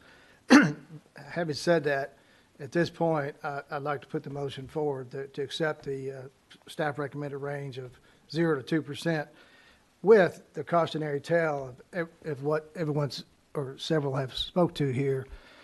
In the last 4 years, when we've had binary ranges, it's been 4, 3, 2.5, and 2, trending in the right direction, but that adds up to 11.25%. And it's also, and then when you look at inflation, that's over that period of time is about 9%. So the idea of there's more efficiency to be gained out of this is absolutely true. Again, I think Director Krause just pointed out, some of the schools in the last couple of years have found their way to 0, and some of the schools are now implementing innovative tuition opportunities. I think University of Memphis is doing something along those in that regard. So at this point, I think we all should recognize that trend of 4, 3, 2.5 to 2, and take note of that, because that's where that's going to continue. So Commissioner Johnson, did I hear a slight variation from the recommendation? No, sir. If I did, I apologize. It was to accept the staff recommendation of 0 to 2%. Okay. We have a motion on the table. Any discussion, questions? I'm just going to add a minute. Was there a second? No second. Okay. You got a second now. Okay. Okay. So, and I want to make clear that, and I think I can speak for, well, I'm not going to attempt to speak for Mr. Watson, but I'm not criticizing THEC staff. I'm not criticizing any institution here. When I hear the numbers that Commissioner Johnson just brought up, there's a lot of families out there that would love to say that their salary went up 4.5%, 3.5%, or 3%, 2.5%, 2% over that 4-year time period. So we got to figure out also what we're really trying to keep pace with, if that makes sense. We have a lot to be proud of what we've done with tuition in this state over the last several years, and there's a lot of people who share in that successful story. But let's keep in mind, there's a lot of families out there who are trying to send their children to college, or there are a lot of people who are trying to send themselves to college, and they haven't experienced that same trend line that we just talked about. So, thank you. All right. We have a motion and a second. Any questions? All right, roll call vote on this one as well. Madam Secretary? Commissioner Dishner? Aye. Commissioner Johnston? Aye. Chairman Stafford? Aye. Commissioner Watson? No. Commissioner Winton? Aye. Secretary Hargett? Aye. Commissioner Wharton? Aye. Comptroller Wilson? Aye. Treasurer Lillard? Aye. Commissioner Riley? Aye. Chairman, you have 9 ayes and 1 nay. All right, thank you. That motion passes. All right, we've got one more item before lunch. I'm going to go ahead and move us forward. So, Dr. Gento, you've got this one as well, correct? Okay. Yes, sir. All right. All right, moving on to capital project recommendations for 2021. This is a process that we put into place. This is now our 3rd year following the Focus Act implementation. It's a process that is run by our chief architect, Patty Miller, and with strong support and help by Director of Facilities Planning, Paul Marshall, as well, an architect, in which we review, looking at criteria that was approved by this board, the capital projects that come in front of us, and we score, and we assess, and we prioritize, and give those to you in that ranked order that you see in front of you. Those criteria include, first and foremost, what is that project going to do for the state? Drive to 55, regional workforce needs, what are the increases in credentials going to bring about? What is this building going to bring about with those increase in credentials? 2, How does this building meet the mission and distinction of your campus as outlined in your strategic plan and your facilities master plan? Third, the academic programs that will go into that new facility or that renovated facility, what are they? How does this impact overall academic programming at the institution? 4, the space needs. Do you need additional space? If not, could you do better with renovation? And what space needs do you need? How will you migrate this new building on to campus with other buildings in play at the same time? And then 5, external funding. There is a capital match requirement for our community colleges and universities dependent on type of project. What are you bringing to the table? You have a minimum for each type of project to bring, and then you are scored based on that. We received 16 projects this year, 15 which were scored and reviewed, and the top 8 scored all very well are in front of you now for a total recommendation for the state of $310 million. In these 8 projects, as you can look up in front of you right now, you see that these touch all corners of the state from University of Memphis to ETSU. There's also strong workforce connections and science and health fields here. And then also on top of that, buildings that are meeting the needs for general education studies on campus that meet 2,000 students on that campus within that year. Right now I'm going to focus on projects 1 through 5 to go into some detail for you there. Number 1 project this year is Tennessee Tech Engineering Building. Last year, we brought this in front of you as number 4 priority. It did receive planning funds from the administration and General Assembly last year of $3.25. This year they came back with an even stronger proposal and are now number 1. This is going to serve the College of Engineering, which right now falls on 9 different buildings at Tennessee Tech, the youngest of which was built in 1971.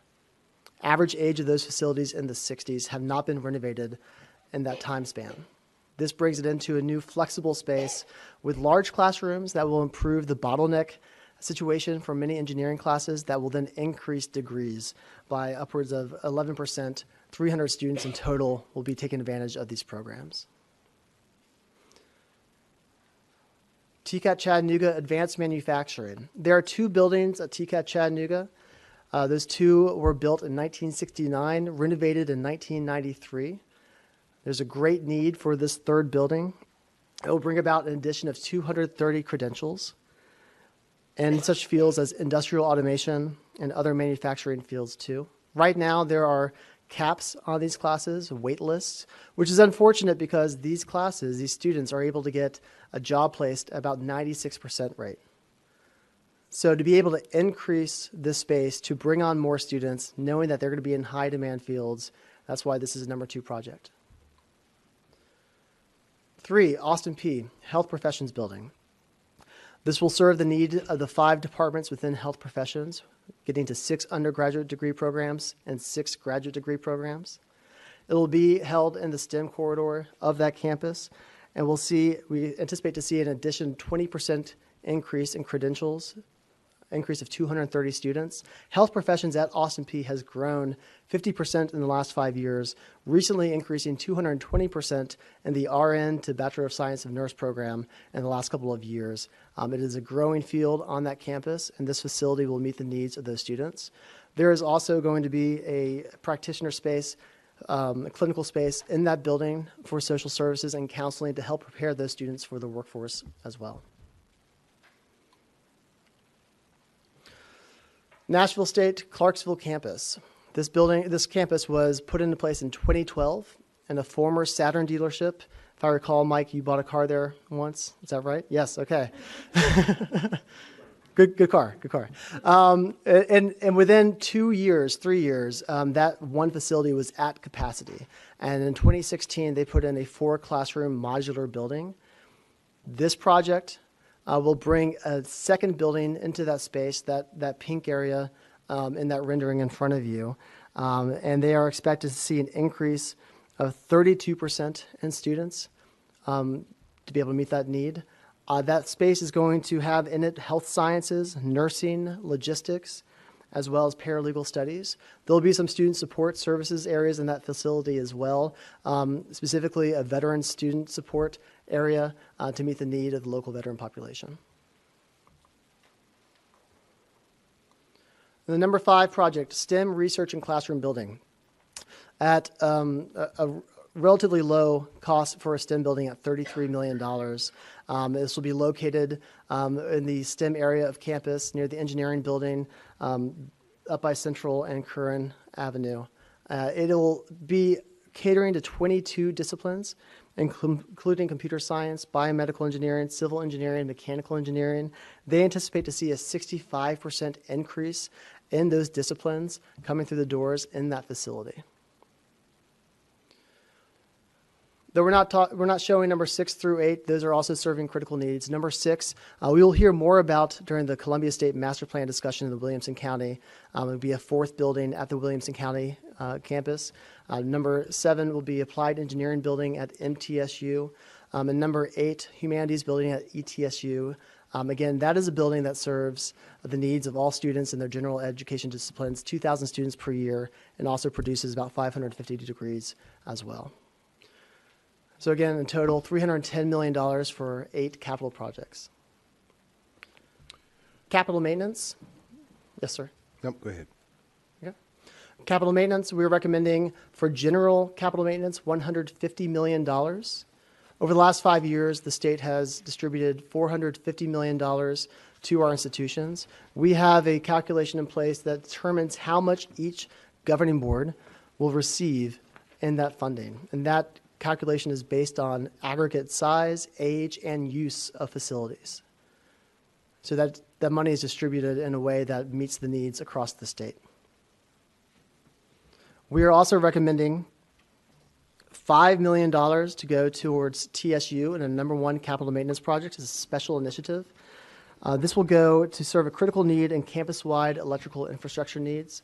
The campus has recently experienced substantial power outages due to aging cabling and equipment. These funds will construct the first phase of an electrical master plan at TSU's campus. Commissioner Watson. Yeah, Stephen, this is just hearsay, but I understand that collective deferred maintenance is hundreds of millions of dollars. Is that accurate? Yes, sir. Yes. It is. Our calculation expects about $205 million to go towards capital maintenance. Institutions are putting their own funds into that as well. But there is a backlog of deferred maintenance that we've recently been talking about in conversations here. That this is a big step in the direction. I will say most states do not give capital maintenance dollars to institutions. The fact that Tennessee does, I cannot point to you exactly like I did with capital outlay to say a new envelope repair will increase degrees by 10%. However, we know that if a campus is worried about those maintenance, ongoing maintenance, they can't support the students in the way they should. So the fact that Tennessee is putting the money there, but there is still deferred maintenance on the campuses. This is a developing situation, Commissioner. The governor and the legislature have shown great interest.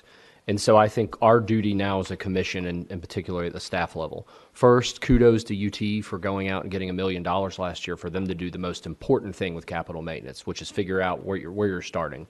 And so UT is doing a comprehensive facilities assessment across all of their campuses. I think across our 6 LGIs, we have 2 or 3 that are probably there. They could tell us tomorrow everything they need exhaustively. I think we have 2 or 3 LGIs we need to partner with UT likely and do a comprehensive facilities assessment there. And then I think we owe the commission, the General Assembly, and the governor the fullest list possible. The good news is we did this about 3-4 years ago. We knew what the universe was then. It was $1 billion. I think it's definitely higher now. But I think that's because we're dealing with 46-year-old buildings. The kudos to higher education, having watched general government tends to use a building until the end of life, until it is literally not usable anymore. Higher education, with certainty, we could tell you, the General Assembly, and the governor very specific details about a capital maintenance roster through the $400 million range. After that, into the outranges, we probably got work to do. But again, UT's doing it. We want to follow closely behind with the remainder of the LGIs and the community colleges that may need it. So $155 million in capital maintenance. And I should say, by the way, $40 million of that is already in place as recurring funding. The remainder, $115 million, is a non-recurring request. Then the final component of capital is the disclosure of revenue-funded projects. Institutions using either gifts, reserves, or tuition and fees will engage in their own construction, renovation, maintenance on the campuses. They are required to disclose those projects to the state. In total, we have in front of you 195 million projects. That's for $195 million in projects. That's for 33 projects. Examples include volunteer state, $1.5 million for dining room improvements, ETSU College of Medicine renovation for $3 million, and then a library storage facility at UT Knoxville for $10 million. Also involved in this revenue-funded projects are two projects for school bonds, Tennessee State School Bond Authority. They are required to disclose those to the state, and those are ultimately be paid back by institutional revenue as well. Again, that's for $195 million. So in total, 310 for capital outlay, 155 million for capital maintenance, and then 195 for institutional funded projects is what we recommend to the commission. All right. Any questions for Dr. Gentile? Mayor Wharton? Are there any, do we have any situations where facility conditions are threatening accreditation or any of our facilities in a dire situation? Well, we mentioned the $5 million that we are recommending for TSU's electrical systems upgrade. That is something that has come across this year when the institution was experiencing power outages, and that's why we are making that special recommendation for $5 million for the whole campus. I think that's the one that stands out right now at this time. I would just suggest that in those situations, those should be given particular attention. I know at one time up at Knoxville, the law school had some accreditation issues because of its facilities, and hope that the various campuses, anytime they are getting anywhere near that situation, we ought to get a heads up on that early on. Yes, sir. Thank you. Do want to clarify the TSU situation. We want to highlight it because we think it's important for the state to support TSU. It in no way it threatens the accreditation or anything like that. This is a matter of we do want to make sure as TSU makes these repairs, they feel like there's a special fund line able to do it and that they don't have to sacrifice another needed maintenance project for that. We do need to give the campuses credit because most of those situations, Mayor, that you've brought up, the campuses deal with right then out of plant funds, and they've been very good stewards. Other questions? Commissioner Johnson. I would just add, Mr. Chairman, I was able to sit in on the THEC budget hearing at the governor's office, and by the way, the executive director did a tremendous job, as his colleagues from the LGIs and also UT system and also the chancellor. But having said that, the governor really focused on capital maintenance and the idea of capital maintenance and the need for capital maintenance. And as Mike pointed out, the commission looked good in that Mike had specific examples, specific cost, and a process that's been in place. So just kind of a note that governor's office is going to be focused on this across general government, and very well maybe looking at the commission as an example to build off of. Okay. No other questions? I'll entertain a motion. So moved. Moved in second? Second. All right. We're going to do a roll call vote on this one as well, Madam Secretary? Commissioner Dishner? Aye. Commissioner Johnson? Aye. Chairman Stafford? Aye. Commissioner Watson? Aye. Commissioner Winton? Aye. Secretary Hargett? Aye. Commissioner Wharton? Aye. Comptroller Wilson? Treasurer Lillard? Aye. Commissioner Riley? Aye. Chairman, you have 9 ayes and 1 abstention. Thank you. The motion passes. It is 11:45, so we will take a 30-minute break for lunch. So we will restart at 12:15.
All right, the meeting is called back into order.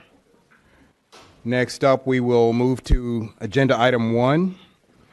And I welcome Dr. Stephanie Bellard Chase to the podium, Associate Executive Director, Post-Secondary State Authorization. Dr. Chase? Thank you, Chairman Stafford, Director Kraus, members of the Commission. Good afternoon. I have one action item for your consideration today, and this action item has 4 different components. But before I get into that, just as a reminder, in Tennessee we have 2 ways that an institution can be authorized. There's regular authorization, which has been around since around 1974 in Tennessee, and then there's optional expedited authorization, which was created by the Higher Education Authorization Act of 2016. So to be eligible for to be eligible for OEA, you have to be accredited and degree granting. You have to be eligible for Title IV. You have to be operating lawfully in Tennessee. And when you apply, you have to present a comprehensive complaint process, any subject matter expert agency's approvals for licensure, such as nursing, education, etc. You have to have a bond as of 2018 in case of closure to help make students whole. And you also have to submit student-level statistical data. And that data is used with the rest of the higher education community to go towards the drive to 55. Okay, so with that being said, component 1, oh, I'm sorry, are there any questions about that? Okay, the Committee on Post-Secondary Educational Institutions has recommended the approval of all the components. Component 1 is reauthorization. It has been recommended that the institutions listed in Section 1A be granted reauthorization for the period of January 1, 2020 through December 31st, 2020.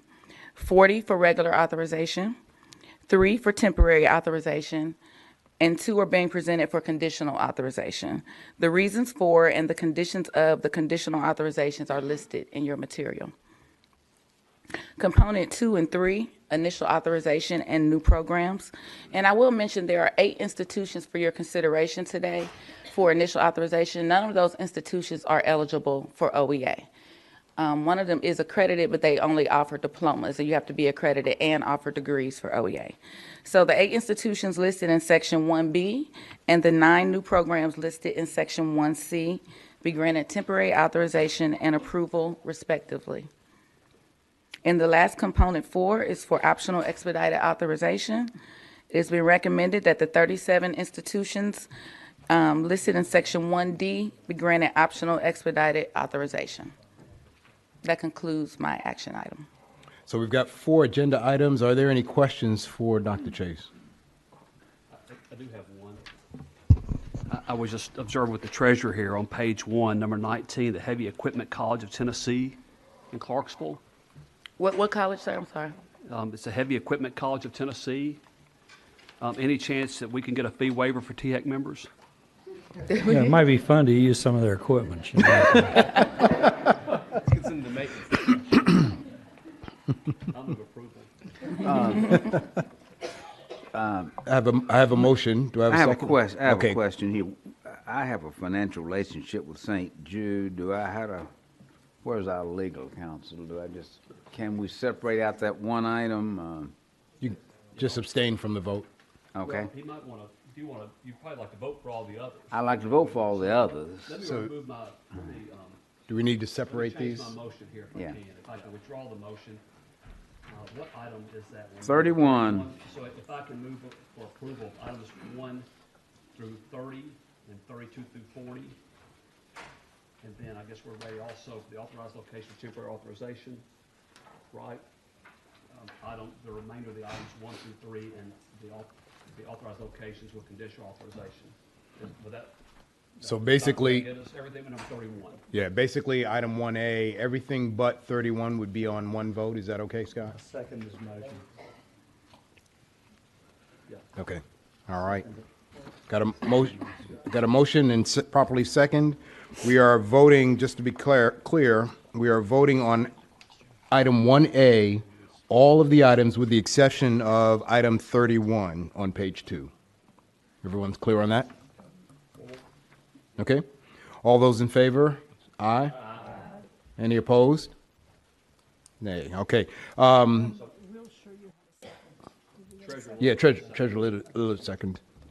Okay, so now we need to vote on item 31. So I'll move approval of item number 31 found under section 1A. All right, properly second. All in favor, say aye. Aye. Any opposed, nay? Show me abstain on that. All right, show Mayor Wharton abstaining.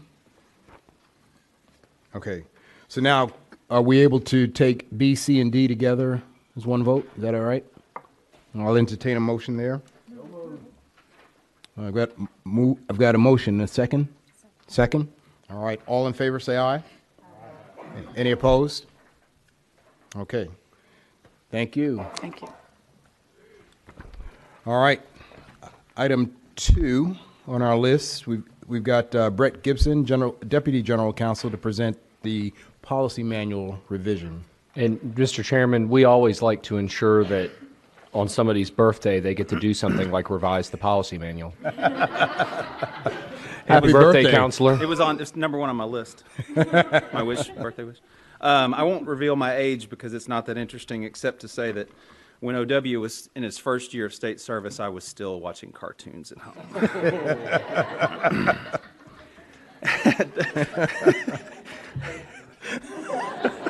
Just what he needed. Thank you, Chairman, Commission members. In 2016, Public Chapter 722 required government agencies to adopt a written public records access policy. This commission approved such a policy in May of 2017. In 2018, Public Chapter 712 required agencies to go a step further and promulgate administrative rules to replace that policy or those policies. You adopted those rules in May of this year. The AG's office examined the rules and approved them in July, and the Government Operations Committee made a positive recommendation on those in September. They became effective October 15th. This agenda item is just to remove that outdated and inconsistent policy from your manual. We recommend approval. Any questions? All right, I'll entertain a motion. Move approval. I've got a motion, second? Second. All right. All those in favor of removal or approval of this recommendation, say aye. Aye. Any opposed? Okay. Item 3, recommendations for appointments of advisory board. Dr. Brittany Mosby. Dr. Mosby is our Director of HBCU Student Success. Good afternoon. Thank you, Chairman, Executive Director, members of the Commission. I'm excited in general, but also excited to be here.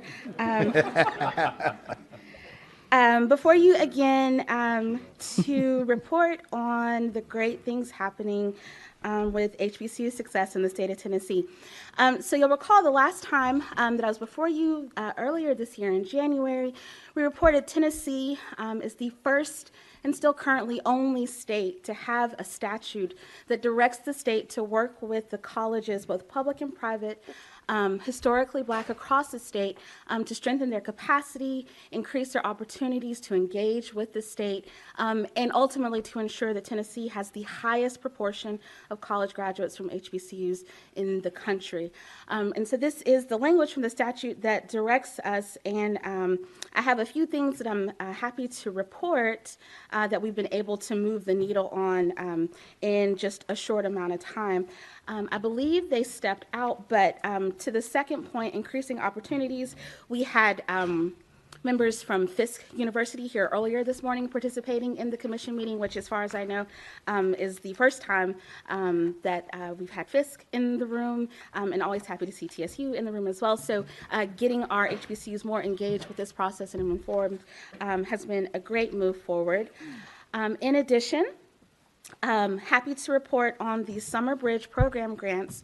So those have now come to a conclusion. We have served approximately 350 students with the HBCU Summer Bridge grants across 5 campuses. Those 350 students represent about 20% of the HBCU freshman class of 2023. Of those students, we have an over 90% retention rate into the fall semester. For context, nationally, that summer to fall retention is usually 2/3 or less, so less than 67% who are able to move into their first year. And so we were above 90% of the students who completed our Summer Bridge programs.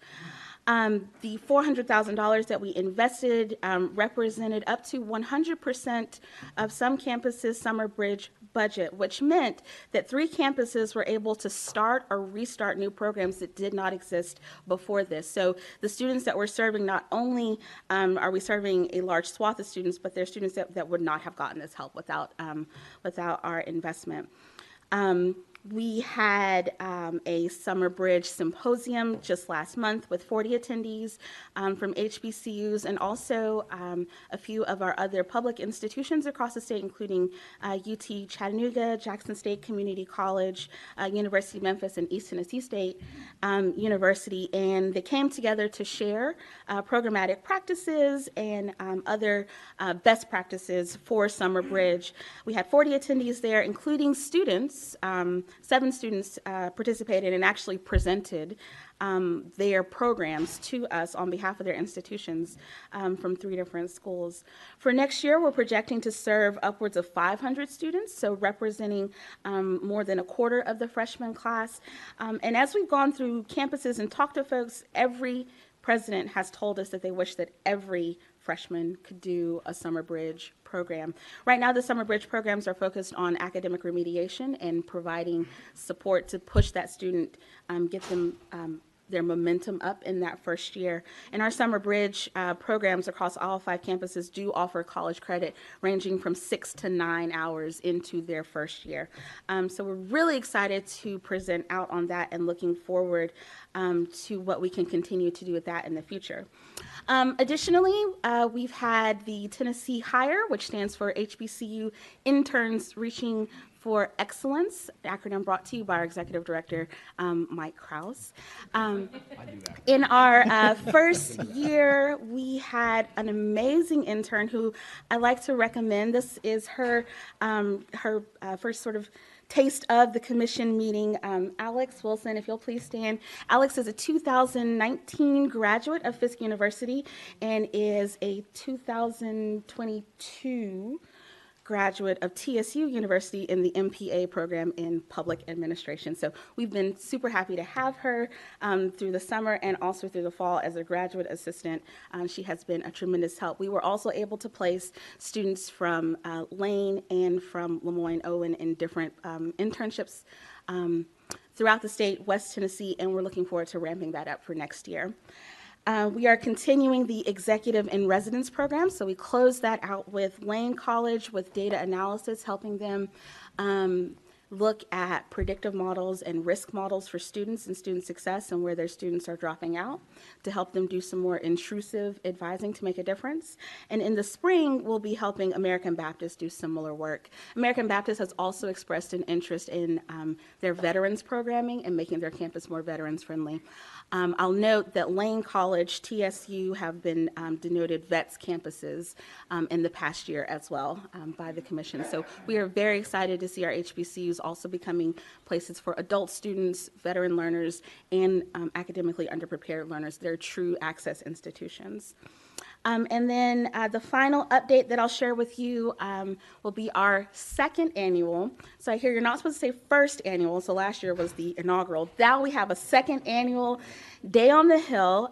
So in 2019, on February 13th, we all got together. It was the first time all 7 HBCUs were here at the Capitol in the building, meeting with their legislators. We brought down the White House director of the HBCU initiative, Jonathan Hollyfield, as our keynote speaker. He did a tremendous job. We're actually having trouble finding a follow-up for that. But we are very excited to announce that on February 25th, of 2020, we will have the second annual HBC Day on the Hill, and we are looking forward to even greater participation from our institutions and better ways to get them engaged with the state process. As for the agenda item before you today, the statute grants the authority to the commission to appoint a board of advisors, and this board of advisors will provide recommendations and guidance to the commission in the areas of improving the identity, engaging various communities in dialogue with HBCUs, improving their ability to remain fiscally secure institutions, elevation of the public awareness of HBCUs, and encouragement of public-private investment in HBCUs. And of this board, there will be ex officio members who will be the presidents of each institution. So the currently sitting presidents, Dr. Forrest Harris of American Baptist, Dr. Kevin Rome of Fisk University, Dr. Keith Lindsay, interim president of Knoxville College, Dr. Logan Hampton of Lane College, Dr. Carol Dean Johnson, interim of Lemoyne Owen College, Dr. James Hildreth of Meharry Medical College, and Dr. Glenda Baskin Glover of Tennessee State University will all serve as ex officio members of the board. And then we will have 9 appointees that we are recommending for your approval. These appointees come from across the state. Each of our 3 grand divisions are represented. Of our 9 appointees that we have, 6 of them are also HBCU graduates from across the country. We have Alcorn, Xavier, Jackson State, Alabama A&M, Morehouse, and Spelman. And I want to tell you that we're all on our best behavior because when you call out an HBCU, usually someone stands up and screams for it. So we're being very well behaved today. I like to congratulate ourselves. And I would also like to recognize our appointees who are in attendance today. We have Dr. Doug McGee, who is the associate head of the high school at Innsworth. Doug, if you want to stand up. We have Ms. Lashinsky Emerson, who is the director of A1 Learning Communications in Knoxville. And we have Mr. Damon Rawls, who is the principal strategist of DRC Business Consulting. And I'd also like to specially recognize Commissioner Johnston, who has agreed and will serve as the commission liaison to the Board of Advisors once approved. So with that, I will answer any questions you may have, and we do recommend approval on this agenda item.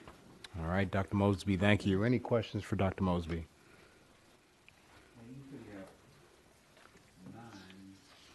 Yes. 9 for appointment, yes. Commissioner Johnston, I know you've been involved. Any comments? Mr. Chairman, other than my name wasn't on this list, I thought maybe I'd already been booted. So, no, I very much enjoyed my time. I know we're just kind of getting started. I was unable to attend the bridge ceremony. I talked to Brittany a little bit this morning, but I know it was a smashing success. So I really look forward to the focus and the emphasis that we put on this, and look forward to being the liaison. Okay. Thank you. If there are no further comments or objections, I'll entertain a motion. Moved. Second? Second. All right. Taking a vote. All in favor, say aye. Aye. Any opposed? Any abstentions? All right. Thank you, Dr. Mosby. Thank you. All right. Next item, number 4, is our new academic program. We've got the Middle Tennessee State University Provost, Dr. Mark Burns, here with us. Good to have you, Dr. Burns. I'm not Dr. Burns, but I am happy to be able to introduce Dr. Burns. I'm Julie Roberts. I'm the Associate Chief Academic Officer. Okay. And just that wasn't in my script. Sorry. It's okay. So I just wanted to very briefly introduce Dr. Burns, but then also we've talked a lot about not a lot, but we've talked some about timelines today. I wanted to give you an idea of what the timeline looked at for approval of this program, which was actually a pretty fastly, if that's a word, a pretty well-designed program. And so lots of the hard work that was done on campus at MTSU to really help get this through the pipeline quickly. So you can see we first received notification of the intent for this program in January of 2019, and we've already made it within a year to the commission. So again, kudos to the MTSU team for really a lot of hard work. So without further ado, I'm going to go ahead and turn this over to Provost Burns.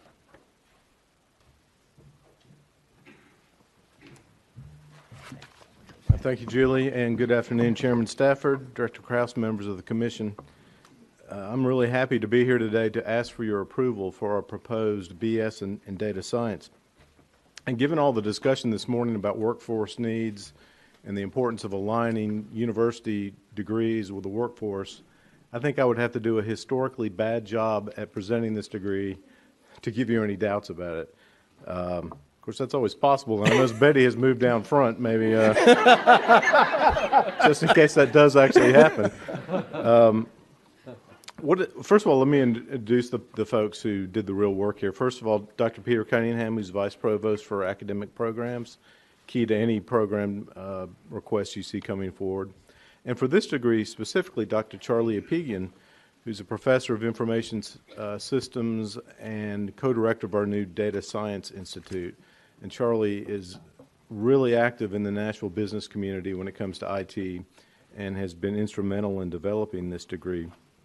Data science is a fairly new academic program. It's an interdisciplinary field with a goal of helping students know how to use data to make decisions, gain insight, develop knowledge. You know, we were living in an era of big data, and so the ability for our grads to be able to combine skills from different disciplines, that's really what is unique about this degree. It takes elements from computer science, from mathematics, from business, and statistics, and give students backgrounds in background in all those areas, which is what employers are telling us that they need. They need students who are well versed in that whole range of skill sets, and that's really in a nutshell what this degree does. It's a collaborative degree between different units on our colleges, between the College of Business and College of Basic and Applied Sciences. 40 hours interdisciplinary core, 3 tracks that you'll see there that might, depending on how they are received by students, wind up being concentrations down the road. And then there'll be a project-based capstone or internship for every student. Again, the idea being that it's important to get hands-on experience before graduation, and that will make them even more, the graduates even more marketable. I don't think I need to belabor the alignment between this degree and the state master plan, which calls for us as universities to offer programs that are relevant to today's workforce. And that's really what this BS in data science is all about. I don't think it's a surprise to any of us in this room the market need that exists right now and will exist as Amazon and other businesses come online for employees trained in these areas. And in your packet, you will see some more details about that. One of the most striking pieces of data to me is that in a jobs report put out last year, there were 1,500 openings, unfilled openings for data analysts. And that's exactly the sort of job that this degree is designed to prepare students to take. So half of the jobs are unfilled, and these are well-paid jobs. And so we think this degree will really make our students into career-ready graduates from day one, and they'll walk right into a high-paying job. Again, the need or demand for the program, I hit that a little bit. You'll see on the screen and in your packet more details about the various indicators of the demand for this program. We, of course, as we do for all programs, do a feasibility study to make sure that it's not just our hunch that these jobs are out there and the need is out there, but that we can demonstrate that, which we can. And again, just living in today's society with the emphasis on big data is, I think, sort of evidence for the need of this. In fact, Charlie was saying on the way up here, I'll mess up the terms, but just within the last 2 years, 80% of all of the data, I had to remember one stat and I did it. So, 80% of all the data that we have has been developed in the last 2 years. That's mind-boggling to me. And so there's a lot of work to be done in actually using that information for good purposes. What do we think the enrollment is going to be? This is our projection based on some of the more recent programs that we've launched. Frankly, we think this is conservative. We always try to aim on the conservative side when we make these projections, frankly, some years ago when we came to you with the mechatronics proposal, we gave you projections, and they were really conservative, as it turns out. And I would not be surprised if that is the case here as well. But that's our best guess on the conservative side as to what enrollment will be like. Oops.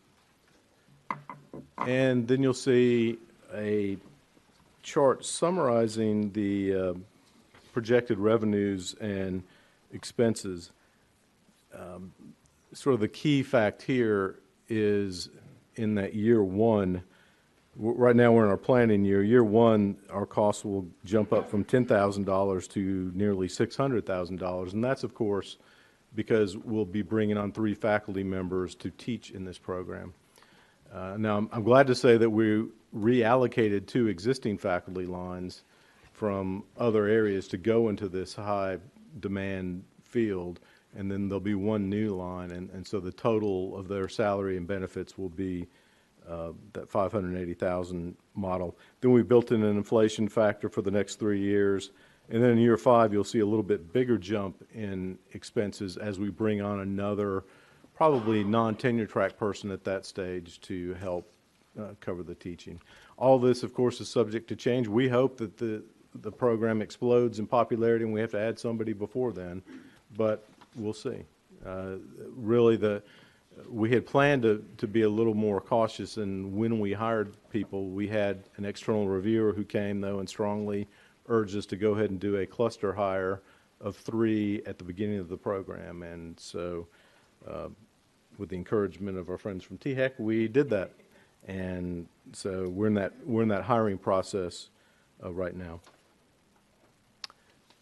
With that, I'll be glad to answer any questions you might have. Commissioner Dishner. Just first to commend you for this interdisciplinary approach. I think what you're going to be able to do is build critical thinkers that can do some important work, because you're going to look at things from so many different directions. But a curiosity question, I think that you've also are building a program that is so unique that it may be difficult to direct students into this path, because high school counselors are not going to necessarily understand it. So tell us a little bit about how we can bring students to an understanding of this and lead them in this direction. Great question, because it is a new field of study. We're doing all the traditional things in terms of creating advertising materials, and Charlie, as I mentioned, is very active out in the community, in the business sector. It's really on us, and we're wrapping up our True Blue Tour, which is a recruiting process that we do across the state, and so we've been talking it up there. And I think once word gets out that if you succeed in this program, you're likely to start out with a $70,000 salary, that's going to build some momentum on its own. So, yeah, but any help we can get in terms of talking it up, of course, we're always eager to get that. Mayor Wharton. One quick question for Mr. Director. How soon do we get this kind of innovation over to ECD and the folks who are actually out trying to bring industry, business and industry to our state? I know from having dealt with numerous site selection consultants, they're looking for this. They shouldn't have to search for it. How fast do we pump this out so that the whole world knows that we have these folks in the pipeline? And that would come back to your question, because if the students are able to see that we have X number of employers who are coming to the state of Tennessee and will need these jobs. So my question is, what is the relationship between THEC and ECD that we just pump out? Here's what we're doing. We're adding this to the talent pool in our state. We have benefited over the last 2 years from a seamless relationship. And either myself, Scott is our other typical representative, and now both Mitch and Brandon, we're in meetings with ECD bi-weekly, if not weekly, depending on the site selection. Typically, and this is, I think what you're suggesting, Mayor, is really good, though, because I think your proactivity, which is to make sure site selectors know we've created this infrastructure, That would be novel. We've not done that. We should. Typically, the way this works is when a project inquiry begins, we are then brought in to respond to the RFI to say, yes, we do or do not have these capabilities. But I like, and we will absolutely connect with Ann Thompson at ECD and kind of think about the ways to proactively communicate this. We haven't done that typically. It's been my experience that by the time a prospect asks the question, do you have this? Someone else has already beat you to the punch already, and they're just trying to justify why they're recommending some other state over us. But if we're out front, I mean, we've got a lot coming out of the pipeline. We approve these new courses every day, but I've not heard anybody say, and I mean, we'll have these comments in here that we believe over the next 20 years this number will be, but where are we really pushing out and bragging about what we have here so that we become the state of choice when it comes to these cutting edge professions? We'll do it. I have a question. I'm sorry. Celeste? Yes. Commissioner Riley? Yes. Okay. So thank you for that, Provost Barnes. I have a couple of questions. On here, on page 2, you said that it says students are strongly encouraged to select a minor which relates to the area of content interest, which I think is important. There are a lot of students that get started, especially hearing the salaries. They're going to say, this is for me, right? But then when they get halfway through it, they're thinking, is this really for me? And now they're almost done with their coursework and getting ready to graduate. I know of a specific student who majored in computer science, and when he got done, that's not what he wanted to do, and now he's working at Chick-fil-A. So, there are students that find themselves in those positions, and so being able to walk alongside of them to guide them in that's my first question. And then my second question is, I would like some details on the capstone projects or internships. What partnerships are there that you have so that you can make sure that students are getting the experience they need, so by the time they graduate, they know what it looks like? Thank you. Thank you. To the first question, we not only have faculty who work with our students, we have a set of professional advisors, full-time advisors who work with students on those very sorts of questions, because you're right. Even though we try to get students to pick the exact correct major from day one, that often doesn't happen, and they do change their mind as they go along.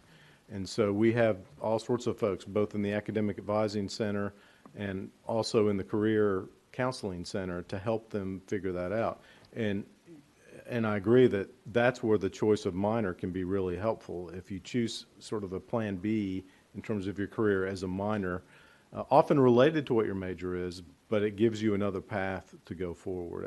And those are the sorts of issues as part of our overall student success efforts that we really try to push. As to the second question, Mr. Chairman, with your permission, I would ask Dr. Pegan to come up and talk about some of the partnerships we already have in the making. Please. And just identify yourself when you come to the mic, please.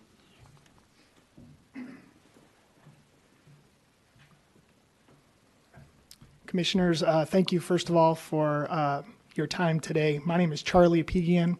I'm a professor in Information Systems and Analytics at MTSU, as well as the founding director of the Data Science Institute at MTSU. The reason for the Data Science Institute initially was because of our ties that we have with industry. I have been on the board of the Nashville Technology Council now for 3 years. I've gone to Washington, D.C. 3 times with them, advocating for workforce development, specifically in tech.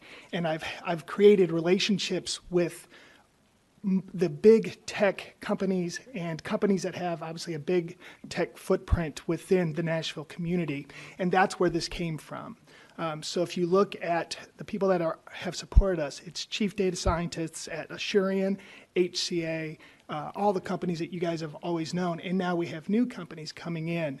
To go back even to the TNACD question, they have brought me in when companies have come here knowing they want to talk to somebody that is data and tech savvy. I've met with dog food companies, that think they're a data company. So that's what we're now getting, and Tennessee, the TNECD does recognize that. In terms of capstones and projects, because of the Data Science Institute, we already do that. We already are working on projects specifically with mostly startups. But then I'm meeting next week with the company, The General, and they're giving me a large data set that we will be allowed to use. And so projects become a lot easier when it's data related because I just need a data set. And with that, real world projects. I met with HCA last week. They have an innovation lab where they want to bring us in as a partner. I've met with Assurian where they actually want to embed our students in there for 2 or 3 weeks. So all of these opportunities are things that this kind of a degree gives us that ability to do. In terms of promotion, I think it's a no-brainer, but you will be surprised. I spent a lot of time in K through 12. I actually have a competition on December 3rd in Rutherford County where we created a problem where you needed to look at data and tech to solve that problem, and it's an environmental issue. And so we're trying to get kids interested in technology, even if they don't program at home and things like that. The average person is what we're trying to get. And we're trying to go after more diverse students. And I think that's where data science can bridge the gap between tech and diversity. Because right now, when you look at computer science in K through 12, they have a hard time getting diverse students into their programs. But when they're in 6th through 8th grade, they're good at math, and what they're told is, well, you can go be a math teacher. Now they're going to say you can be a data scientist, and you're going to have interest starting in 6th through 8th grade, and I think that's going to be pretty special. And we are going after those. Every one of the school systems, Williamson County, Rutherford County, Davidson County, I'm working with those CTE teachers. I just met with Central Magnet School. They're going to create a data science class, and it's going to start next year at the same time as our degree. So I feel pretty good about that. I think we've done our due diligence working with companies, working with the K through 12 program, and the diverse faculty that we have at MTSU. Any other questions? Commissioner Johnson. Yes, sir. I applaud you on your interdisciplinary approach, and particularly your alignment with the workforce. The mayor is absolutely correct, as others have stated, but the number one issue in economic development today is workforce. So I appreciate y'all's work in that regard. Just a minor note, in your statistics, you mentioned after year one that tuition in subsequent years has a 3% inflation factor. After this morning's discussion, I would maybe adjust that.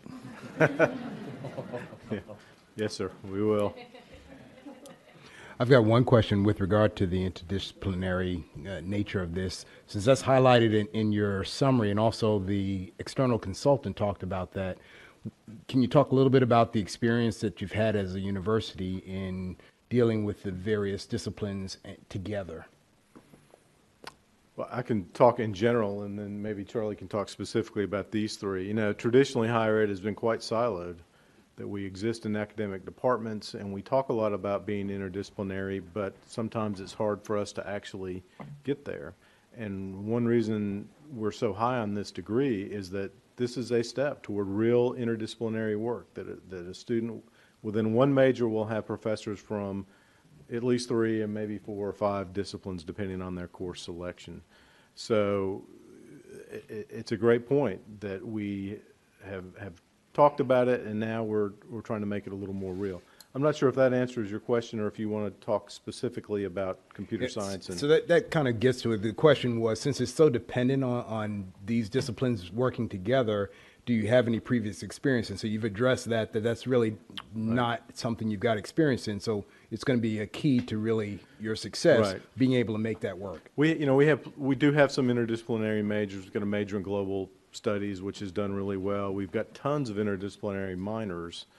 So we have some experience with it, but we still largely have the model in which majors and minors are housed within a single department. Yeah, we also have interdisciplinary PhDs. So I don't want to understate what we're doing, but we're not quite there yet in terms of, totally breaking down walls among departments. Okay. Thank you. there are no other. I just Sorry, want to Mr. congratulate you for coming up with an academic program in data science that doesn't cost $1 billion. Although I wish we had $1 billion again. Yeah, right. All right, you have the recommendation before you. Any questions before we ask for a motion? All right, I'll take a motion. All right, motion made and second. This, because it is a brand-new academic program, we will take a roll call vote. Madam Secretary? Commissioner Dishner? Aye. Commissioner Johnston? Aye.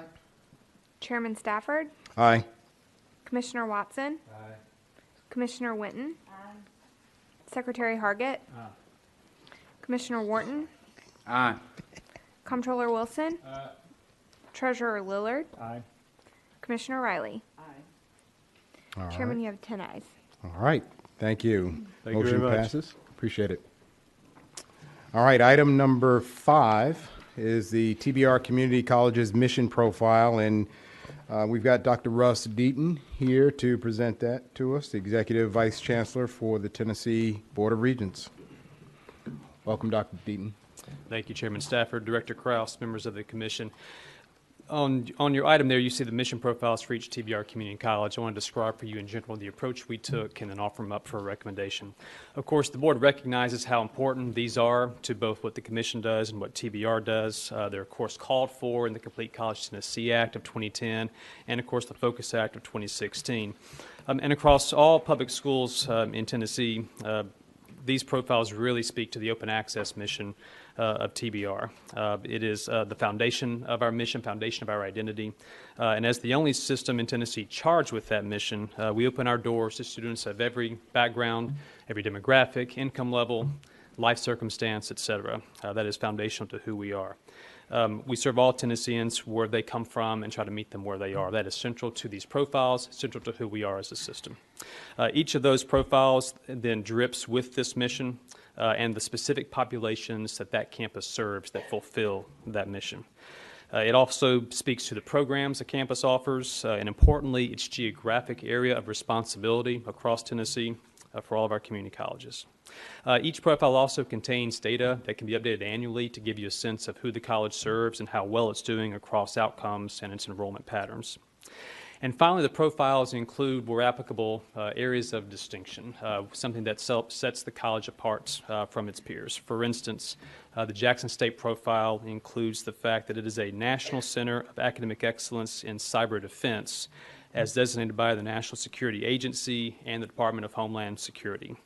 Also, that Roane State, for instance, is a leader college from the Achieving the Dream Network, one of only 6 across the U.S., some they and we are both quite proud of. These profiles have a consistent structure across the 13 schools. They've been reviewed by TBR staff, approved by our board at its most recent meeting, and we offer them up to you for consideration. All right, any questions for Dr. Deaton? I'll move approval. So I'll moved. second it. Got a second. All right. All in favor, say aye. Aye. Any opposed? All right, thank you, Dr. Deaton.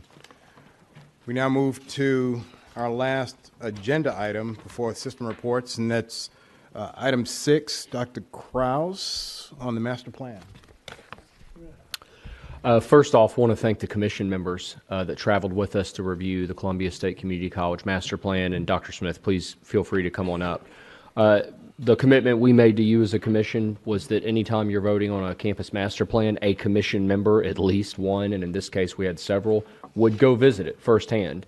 And I would tell you, to the campuses that accommodate us when we do those visits, please understand that's not just an onerous requirement. It really makes it come alive. And I would ask Commissioner Johnson to share some of his thoughts, but the difference between voting on an overhead picture of a campus versus voting on a master plan where you've seen students and buildings and faculty and seen how it connects, I think it's an enormous difference. And so Commissioner Johnston was kind enough to give his time that day, and would love for him to share some thoughts, and then we'll ask Dr. Smith to move through the project.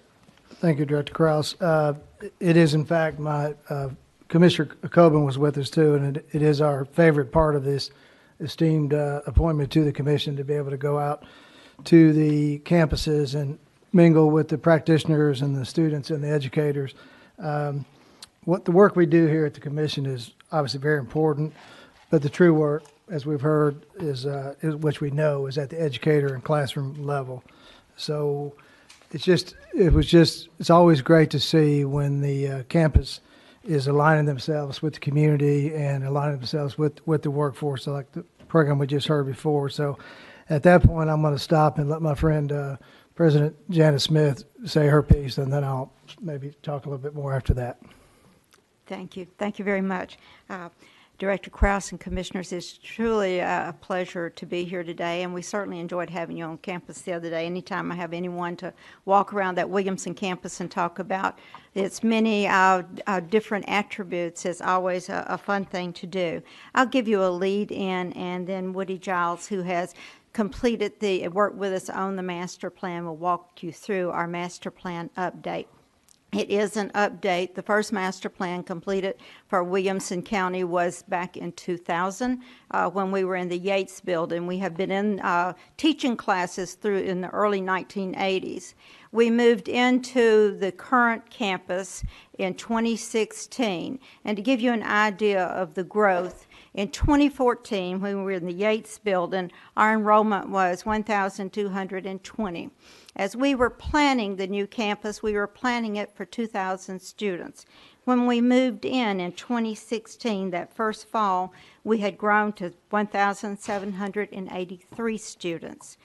2018 data, we're up to 2,349 students, so we have outgrown the existing campus.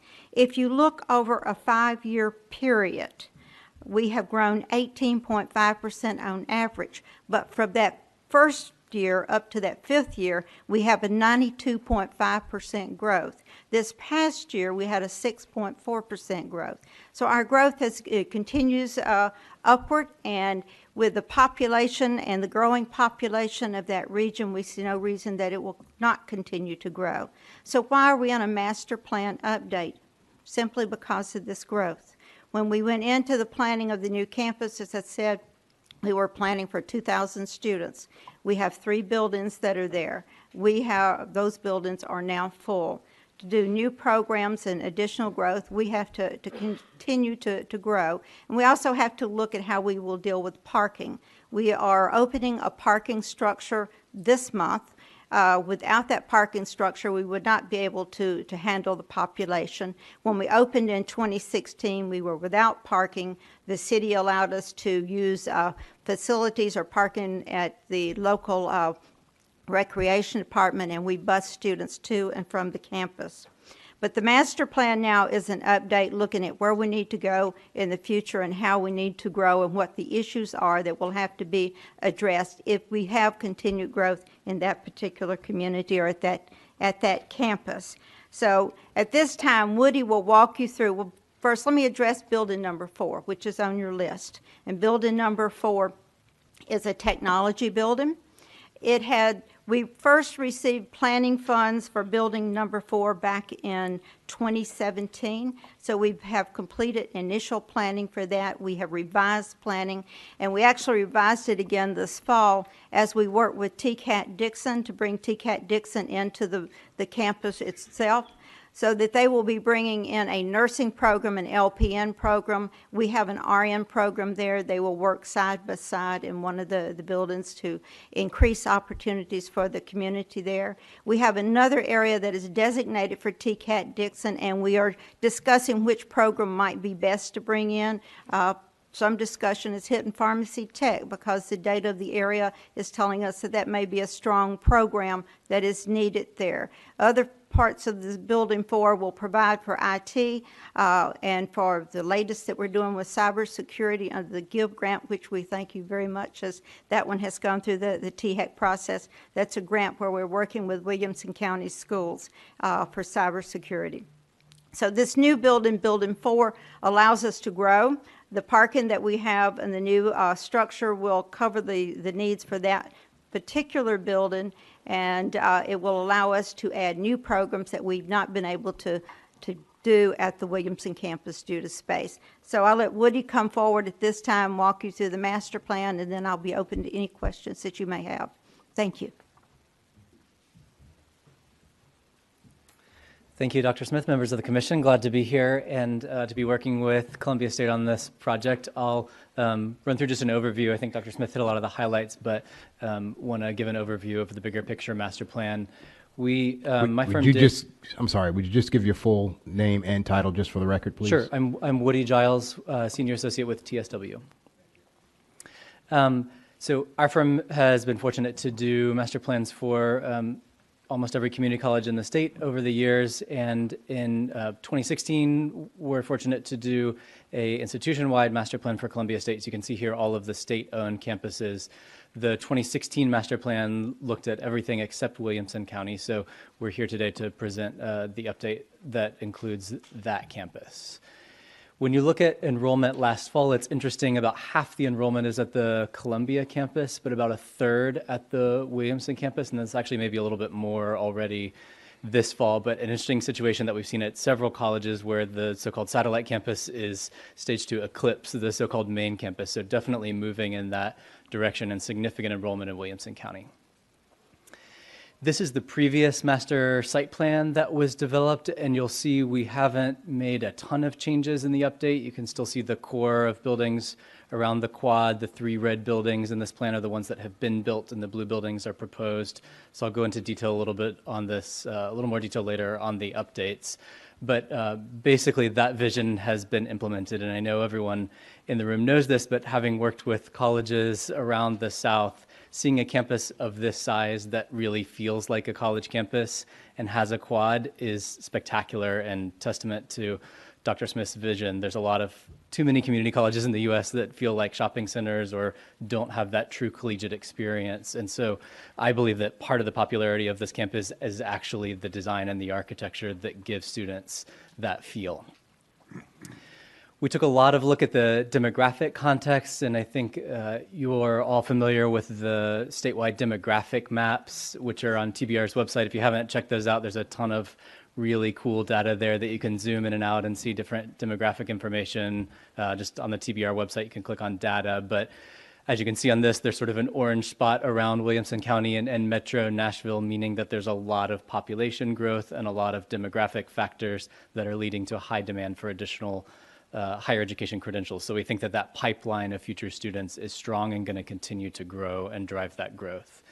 We also looked at job market and what's going on with the existing degree programs that they have, and also identified some potential future academic programs, some of which are already taught on other Columbia State campuses and some of which are totally new. So I won't go through all of these, but these are the programs that would be proposed to fill up those future buildings.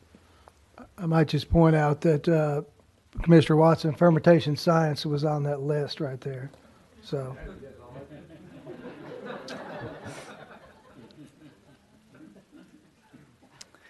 So Dr. Smith talked a little bit about the numbers, and you can see very clearly here in 2016 when this campus opened, and there was room for all of that pent-up demand to grow. But this is sort of the past 13 years or so of enrollment history. Things continue to shoot up, fall 2019 showing continued growth. So really spectacular increase there that continues. When you look at Columbia State as a whole, over the past 10 years, this is the average annual growth in FTE enrollment for every community college in the system, and Columbia State is third in the state. If you pulled out the Williamson County campus as if it were a separate institution, it would be a little bit over 7% per year. And again, that's over the past 10 years, so covers even that period where there wasn't a lot of growth. So a lot of that has happened just in the past 3 years. So you can see here our enrollment growth benchmarks. The bars on the left were what we proposed in the 2016 master plan. We had the fall 2015 enrollment and 2 future growth benchmarks. Both of those have already been exceeded. We were trying to plan long-term for the future, but the campus has grown so fast, we've already surpassed those. So this master plan update proposes 3 additional growth benchmarks. We don't have specific years attached to these, but they were just targets for us to help identify what would the needs be in terms of buildings and parking at each of those stages. These are the same numbers, but in FTE, which is what drives the space needs.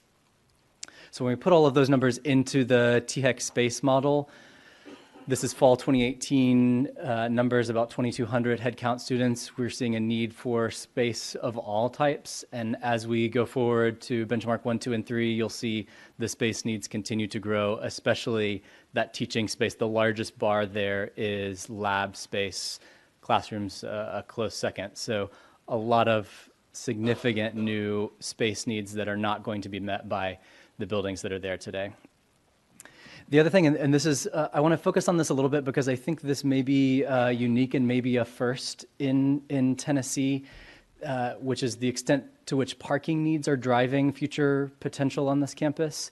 This chart may be a little confusing because usually the cars face up to show how much extra parking you have or how much room to grow, and here they're all going down, which is showing sort of negative parking and need for parking. You can see fall 2018, they did not have enough parking to meet the needs, which is why the shuttle service was existing. Enrollment benchmark 1, once that is met and once the THEC is open, which opens later this month, they'll have just a little bit of room to grow, but then enrollment benchmark 2 and 3, assuming no new parking facilities are built, there'll be a significant need for additional parking spaces. So what this means is that by the time they get to building 2 or 3, they won't be able to have enough parking on campus unless they build either a new parking deck, a second parking deck, or acquire adjacent land and build a significant surface parking deck there, or both, or some combination of those two. So when we look at the original master plan, the graphic that I showed earlier, that is actually more building than would be possible on that campus due to the parking constraints. So even if they're able to acquire that adjacent land, build a significant, large new surface lot, and 2 more parking decks, ultimately the maximum population you could have on this campus would be about 5,700 students. So I'm not aware of other community colleges in the system that are parking constrained. Usually it's the amount of buildings that constrain the ultimate enrollment, but here there's not room at some point to put more buildings because of the parking constraints. So we've amended the master plan a little bit. Here the 3 gray buildings are the existing ones and the red buildings are proposed. We're keeping the intent of the original master plan, still extending that quad. Everything would focus around that and parking would surround, but we're showing fewer buildings here based on that parking constraint in the long term. So building 4, and Dr. Smith touched on this, but technology building, about 40,000 gross square feet, and that would be shared with Columbia State and TCAT Dixon. A number of different programs will go in there, but the focus really here is on teaching space because that's the main need. So that's the majority of what would be in this building. And this is the rendering Bauer Askew Architects, who did the original master plan, is also designing this building, and building 4 is on the left here with the existing quad to the right.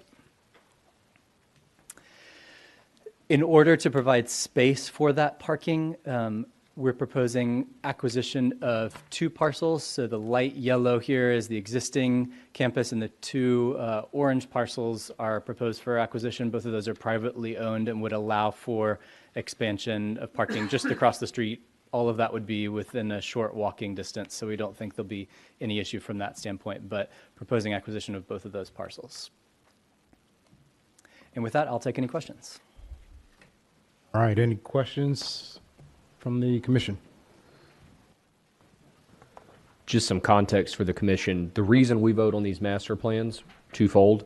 First, if there are other buildings that come forward in the future, a building 5 or a 6, the first question that the scoring committee asks is this in the master plan? Second, as you saw, there are other master plan related things that weren't about buildings just now. The parcel, the parking plan, and that sort of thing, and those become state building commission questions if we ever have a disclosed project situation, which is when an institution utilizes their own revenue or some form of student fee to do something. The state building commission and the state architect will have required that to have been included in the master plan. That is the posture we're in, and that's why we bring these to you, so that Dr. Smith doesn't feel constrained by her master plan that's a few years old. Okay. Any questions or comments? Commissioner Johnson. Thank you, Mr. Chairman. I would just reiterate that this Columbia State Community College Williamson campus is a great opportunity to have a fresh focus and face on the impact a community college can make in a community. when we were there the other day, this campus is already the number one, excuse me, the number one choice of the graduating high school seniors, which frankly took their community leaders by surprise.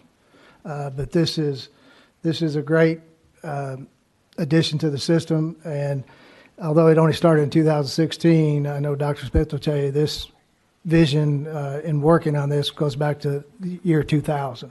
So it didn't just happen in 2016, and so she gets a lot of credit for that vision. And I do want to again mention the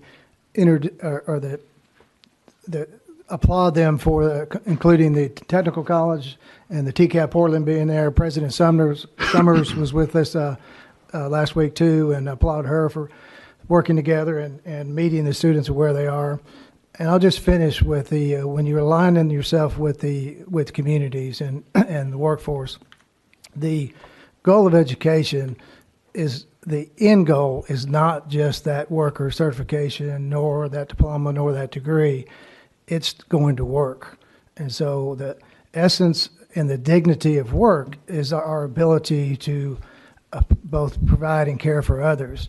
And that's the essence of education. So I applaud all the schools as they work towards the alignment with the future of work. Okay. Yeah. One question. Has the ghost of Charlie Sargent approved this master plan? The ghost of Charles Sargent approved the initial one, and it brought the money forward for the building 4, and it's still there, working very hard. I'm very familiar with that. All right. No other questions or comments? I'll entertain a motion. So moved. Moved. Second? Second. All right. Moved and second. All those in favor, please state by saying aye. Aye. Any opposed? Okay. Thank you. Thank you. All right. We are down to the system reports. And as I ask Dr. Deaton to come back up to give the report for the TBR, I do note that all of our remaining speakers have a distinct look today that is all common. So bow ties are in. Oh, my. Dr. Deaton, good to have you back to the podium. Thank you, Chairman. I would note that I'm the worst bow tie tire of the three, so I'm doing the best I can. Here we go. So I bring greetings from Chancellor Tidings first. She regrets she cannot be here today. She's with the governor at an event, but I'm pleased to be with you today, offering you a few short comments about TBR. First, allow me to introduce a new addition to Dr. Tidings' staff. Vice Chancellor Lana Hamilton is in the audience, our new Vice Chancellor for Academic Affairs, who comes to us most immediately from Jackson State Community College, where she served as president for 3 years. And so we're happy to have Dr. Hamilton still in the family, but also at the central office. So thanks, Dr. Hamilton. A few things that you would normally hear from Dr. Tidings at this juncture is when she succinctly describes TBR's mission, it is student success and workforce development.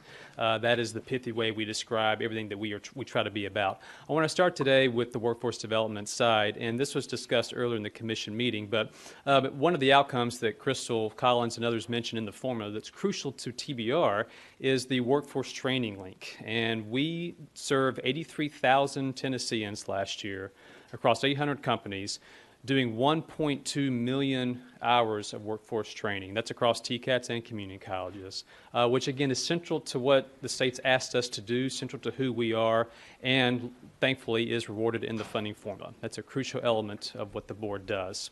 There's also discussion about program approval, and particularly Commissioner Watson, the alignment between workforce needs and the academic programs we have. We try to be nimble with this as well. Each quarter the board convenes. They see academic programs that are moved through as nimbly as we can make them to get them online at either TCAT or community college. All technical programs have an advisory board that meets on a regular basis to make sure that curriculum is aligned with what industry needs. And then, of course, our accrediting body, Council on Occupational Education, is the TCAT equivalent to SAC-COC.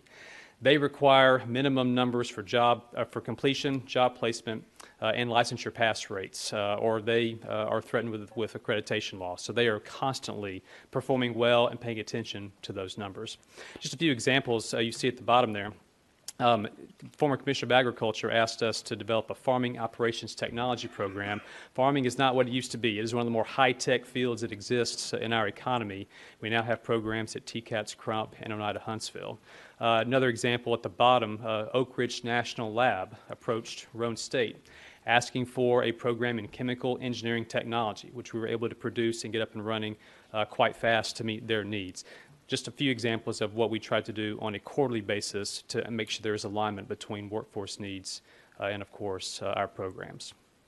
3 more observations for you to be brief. There's been a lot of talk today about awards, which drive the formula for us, but also enrollment. And I think Crystal mentioned this dynamic as well. The left-hand side, the last 10 years of our community college enrollment, we've been flat the past decade as our enrollment tends to be counter-cyclical with the economy. As the economy does better, enrollment tends to drift down in community colleges. We've seen that trend especially.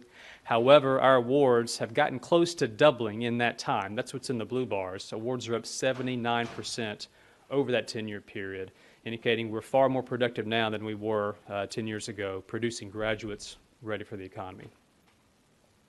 If you focus in on just that first-time freshman class and look at their graduation rates, which for an open access system is a bit of an incomplete measure. It's a good measure, but just does not measure everything we do. But focusing just on that, we now are trying to track our graduation rates with the following kind of chart. Let me walk you through what this means. What you're looking at is a cumulative graduation rate over time. That's what's on the x-axis. And so as you move left to right, you're basically counting semesters as a cohort moves through its semesters, and 3 semesters, of course, in an academic year. And so after 9 semesters, that part on the x-axis, that's essentially a 3-year graduation rate. And if you look up at that first line, I guess it's in black, the 2010 cohort. So 6 years ago, that freshman grad rate after 3 years was 13.6%. However, students don't stop graduating at 3 years, and so if you track them throughout their tenure, that rate essentially tops out at about 24% for that cohort. But now look at the subsequent cohorts and just move your eyes up the chart to 2011's cohort, 2012, et cetera. You see gradual and sustained improvement in that number. So much so where the 2016 cohort, and you can see that they've now had 9 semesters through last spring. 25% of them have graduated at 3 years, which exceeds the forever rate in the 2010 cohort. These are not where we need them to be. They're still too low for our sake, but they're moving in the right direction and something we're proud of. 2 more observations for you. First, as this commission knows well, Tennessee Reconnect has changed dramatically the profile of our campuses. Just a few data points for you as we see the impact it has had. Adult enrollment overall at TBR schools increased almost 20% last year. Now, adult enrollment is not quite the same thing as Reconnect, but essentially it's a good proxy for it. And we tend at TBR to break those down into 3 buckets. And as you look at the reconnectors themselves, what's on the left shows you kind of how they came to us. On the left, you see that first-time freshman, someone who was never in higher ed, that we can detect at least, who came to higher ed because of Reconnect at community college. That was about 15% or so of our Reconnect population. About 40% were those who were already in school with us, but simply continued on with their enrollment, but then on Reconnect last spring. And then 45% or so were, to use our parlance, reconnecting back with us after some time away. The bulk of them had been gone between 3 and 6 years, but we see that across the board. They were coming back with us. And in many ways, that first and third population are really what Reconnect's driving after. I mean, you're trying to draw new students back into higher ed, those who are new for the first time and those coming back to school. Those 2 populations, and this is what this shows on the right, increased dramatically. And if you focus just on those students, Reconnect really drew in 60% more students that were new to higher ed. To give you a sense, Promise, our freshman class, increased 40% with the first Promise freshman class, and so in a relative basis, Reconnect probably had a larger impact on that population than even did Promise, amazing as that was. So that's been exciting for us to see at the board. Secondly, let's look at how they've done. If you track those students on Reconnect and look at the hours they took, the hours they completed, and their GPA, you see the following table. And let's move left to right on this one. You look at all Reconnect students in the fall. On average, they took almost 10 credit hours, above the 6 that it's required, of course, completing most of them, almost 9. with a GPA of about 2.8. So solid performance across the board. Most of whom came back in the spring. 78% returned, at least again to the data we can see. And as been noted by Director Krause and others, a good chunk of them have graduated, those who were pretty close to a credential. The bulk of those graduates, of course, were those already enrolled, not the new students. Some 90% of those graduates were, again, continuing students, but again, off to a very good start. Finally, we've talked a lot over the years, this commission has, about Tennessee Promise. Of course, the bulk of that enrollment is in the community college sector, but of course, students can take Promise to a TCAP. And heretofore, at least the board has not looked deeply into that program as we have until now. So we now have some data looking at Promise at TCATs.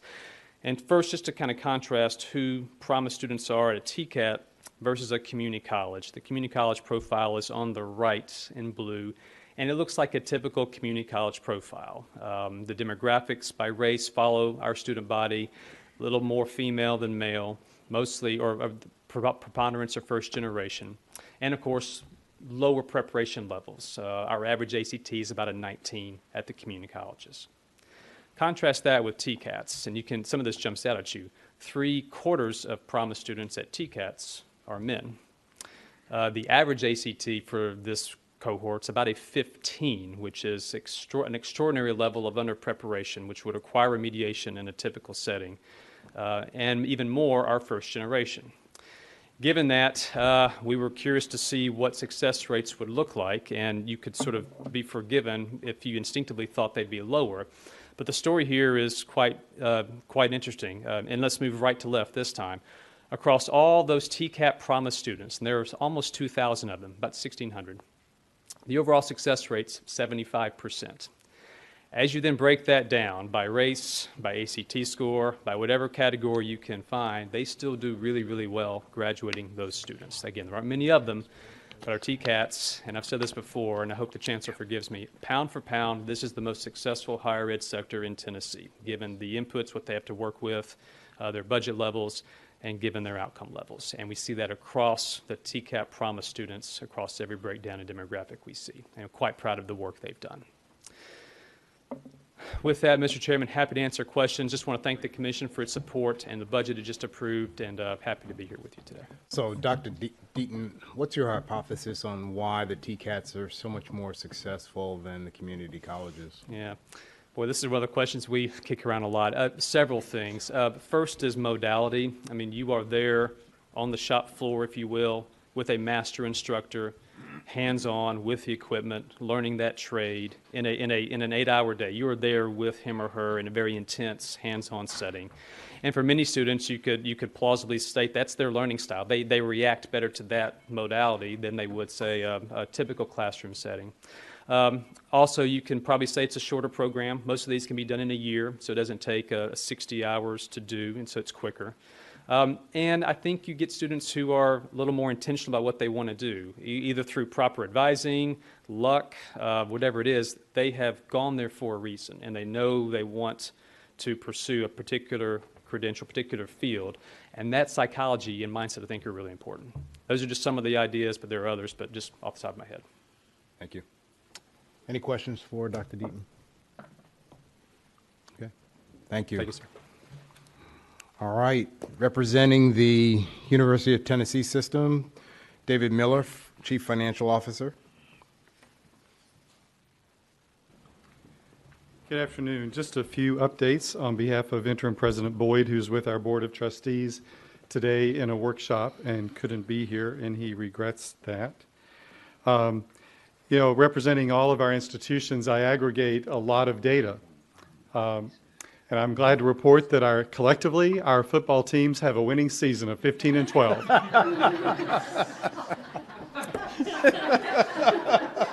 What you can do with data, right, Treasurer Lilly?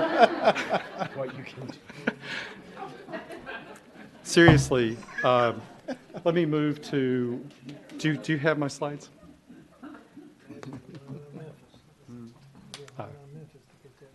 Well, I'll move on, and even if they're not there. Enrollment, degrees conferred, and rankings. First, enrollment is up in UT at UT Knoxville enrollment is up 2% in the fall and 3.3% at UT Martin. And all of you know we have been aggressively pursuing enrollment growth at UT Martin, in particular to serve the area better, but also improve its financial situation and grow the campus. At Chattanooga, overall enrollment is just about even as last year, but freshman enrollment is up 2.4%. The good news is we're exceeding the state's master plan goals for bachelor's degrees awarded ahead of pace by about 450 degrees. So that's a very positive sign.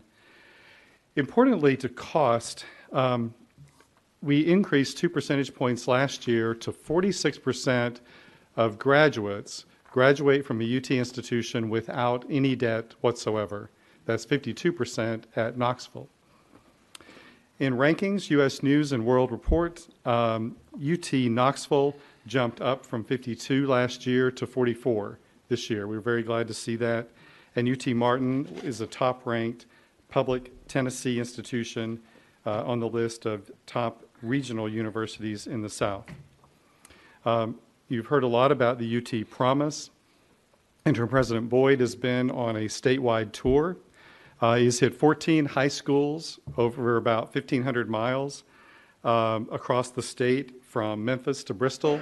As a result of that campaign and awareness, we have for applying now for fall of 2020 when the program starts, already about 2,500 applicants for new freshmen and about 100 applicants for students who are currently enrolled in the program. You may have heard a lot about the UT Institute of Agriculture and UT Knoxville, what we're calling the reunification. It is, as one of the state's land-grant universities, it's important to ensure that the flagship university and the mission of agriculture are closely linked and serving the entire state. To that end, the Board of Trustees in June approved a reunification plan and commissioned a team to work on all the details of forwarding agricultural mission in the state. That team has held 39 listening sessions across the state and surveyed 5,000 individuals. President Boyd has also convened an agriculture council to advise the president and the chancellor of UT Knoxville, Dr. Plowman and Dr. Cross from UTIA, on the mission and growth of the agricultural mission in the state. I do have some staff announcements. We previously, thank you, Mike, for recognizing longtime treasurer Ron Maples in his upcoming retirement. We certainly wish him well. Another retirement of someone in the audience is Dr. Dennis Hinksler, who's in the fourth row on the far side, the older gentleman that looks like he's going to retire, not the young guy. My dear friend, Dr. Hinksler, truly a sidekick. He's been leading our institutional research. He's the uber data geek, just extraordinaire. And since we last met, Executive Vice President and Chief Operating Officer Tanja Johnson went to Alabama. Yeah, she's from Alabama, and she went to Alabama as the Senior Vice President for Academic Affairs. So it was a big loss. Rather than filling her position, I'm doing most of that too, with human resources, capital projects, institutional research that Dr.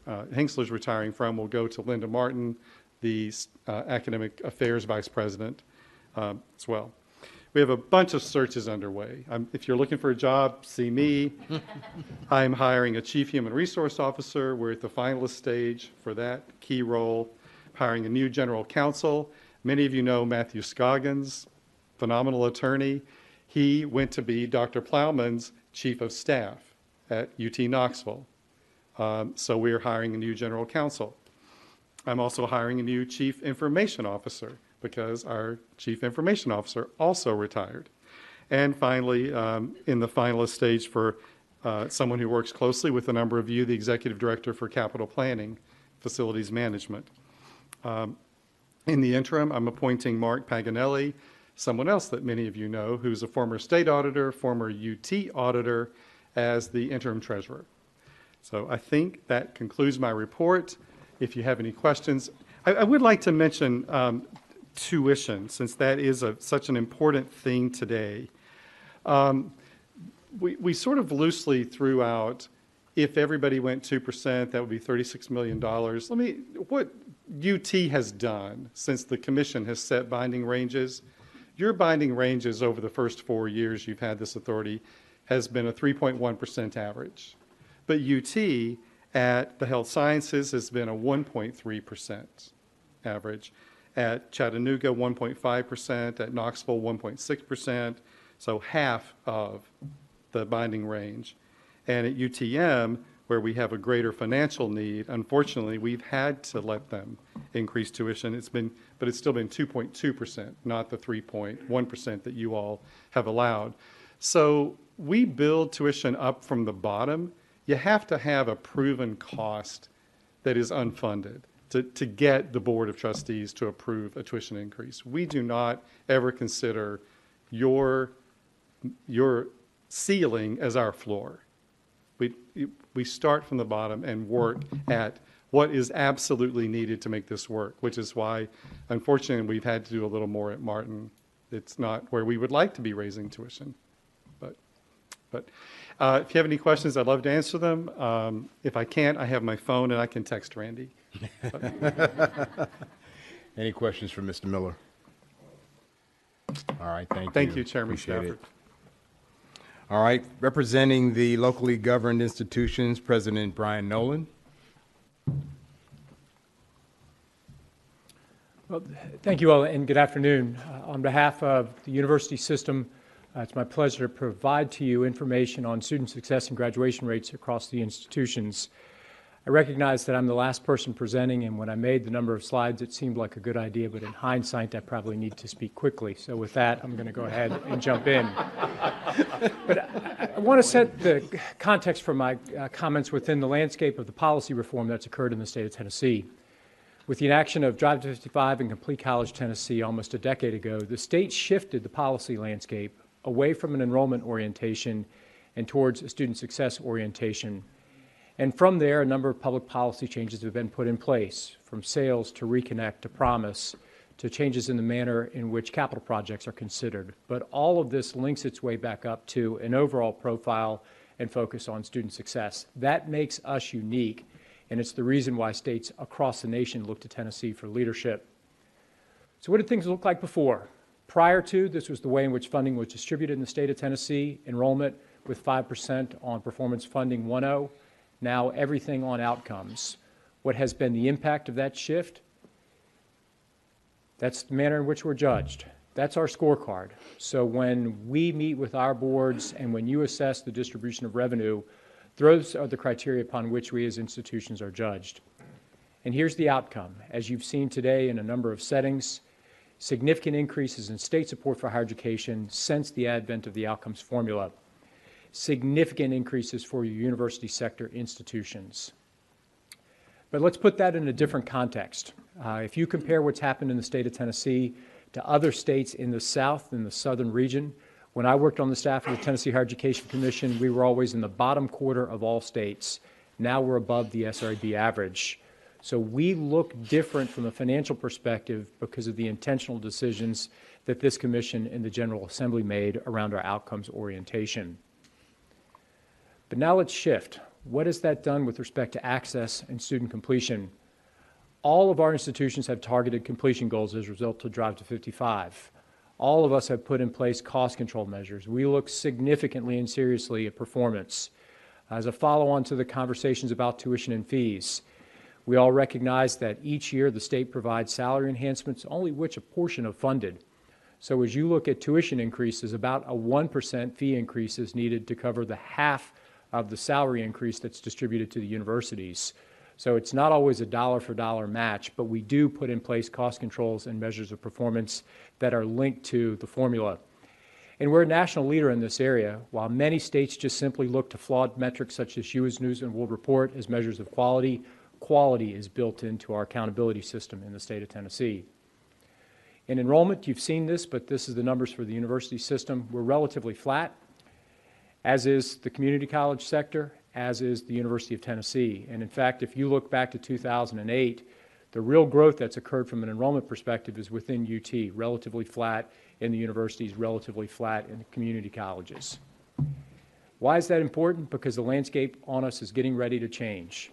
By the middle of this coming decade, those individuals who are seeking access to post-secondary education are going to come from very different demographic groups than we have traditionally served.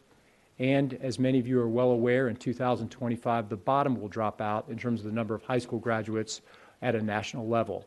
We must focus on student success because if we continue to only rely upon freshmen, it's going to be difficult for some states to support their capital infrastructure. As you compare graduation rates, nationally, the graduation rate number is right at 56%. Here you see for your university sector, almost every single institution is close to that benchmark, and I draw your attention to the significant growth. At East Tennessee State University this fall, we have the highest graduation rate in the history of the university, and almost every single institution is able to show similar and pronounced growth in graduation rates.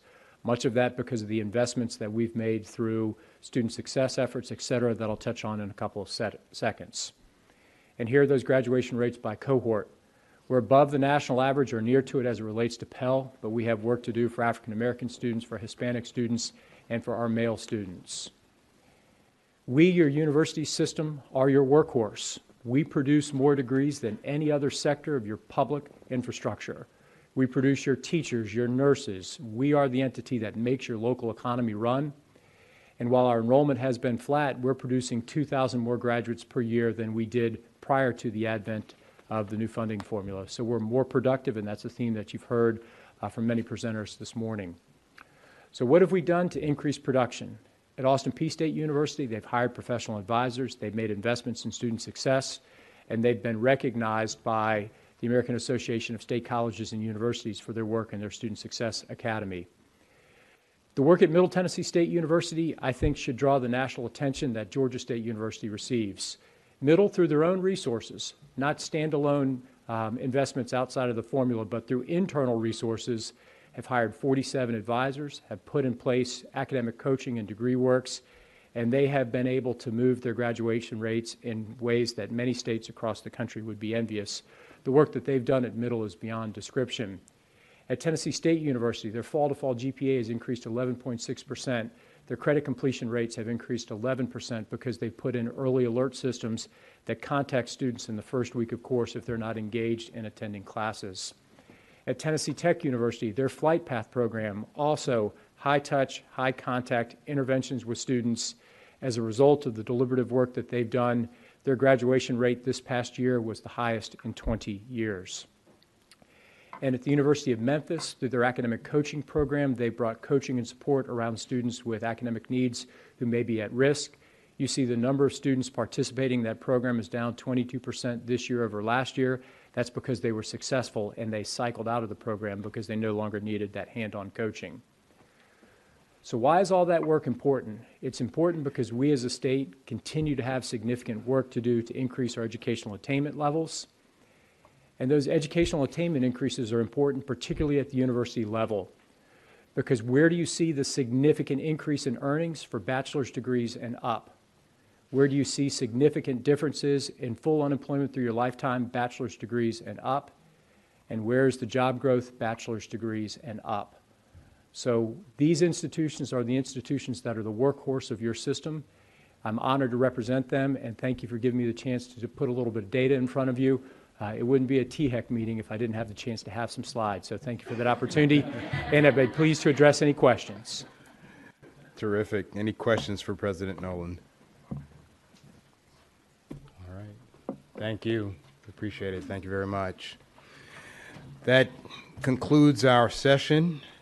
Just want to remind everyone that our next meeting will be Friday, January 31st, 10 a.m. in this room. Meeting stands adjourned. 2 o'clock.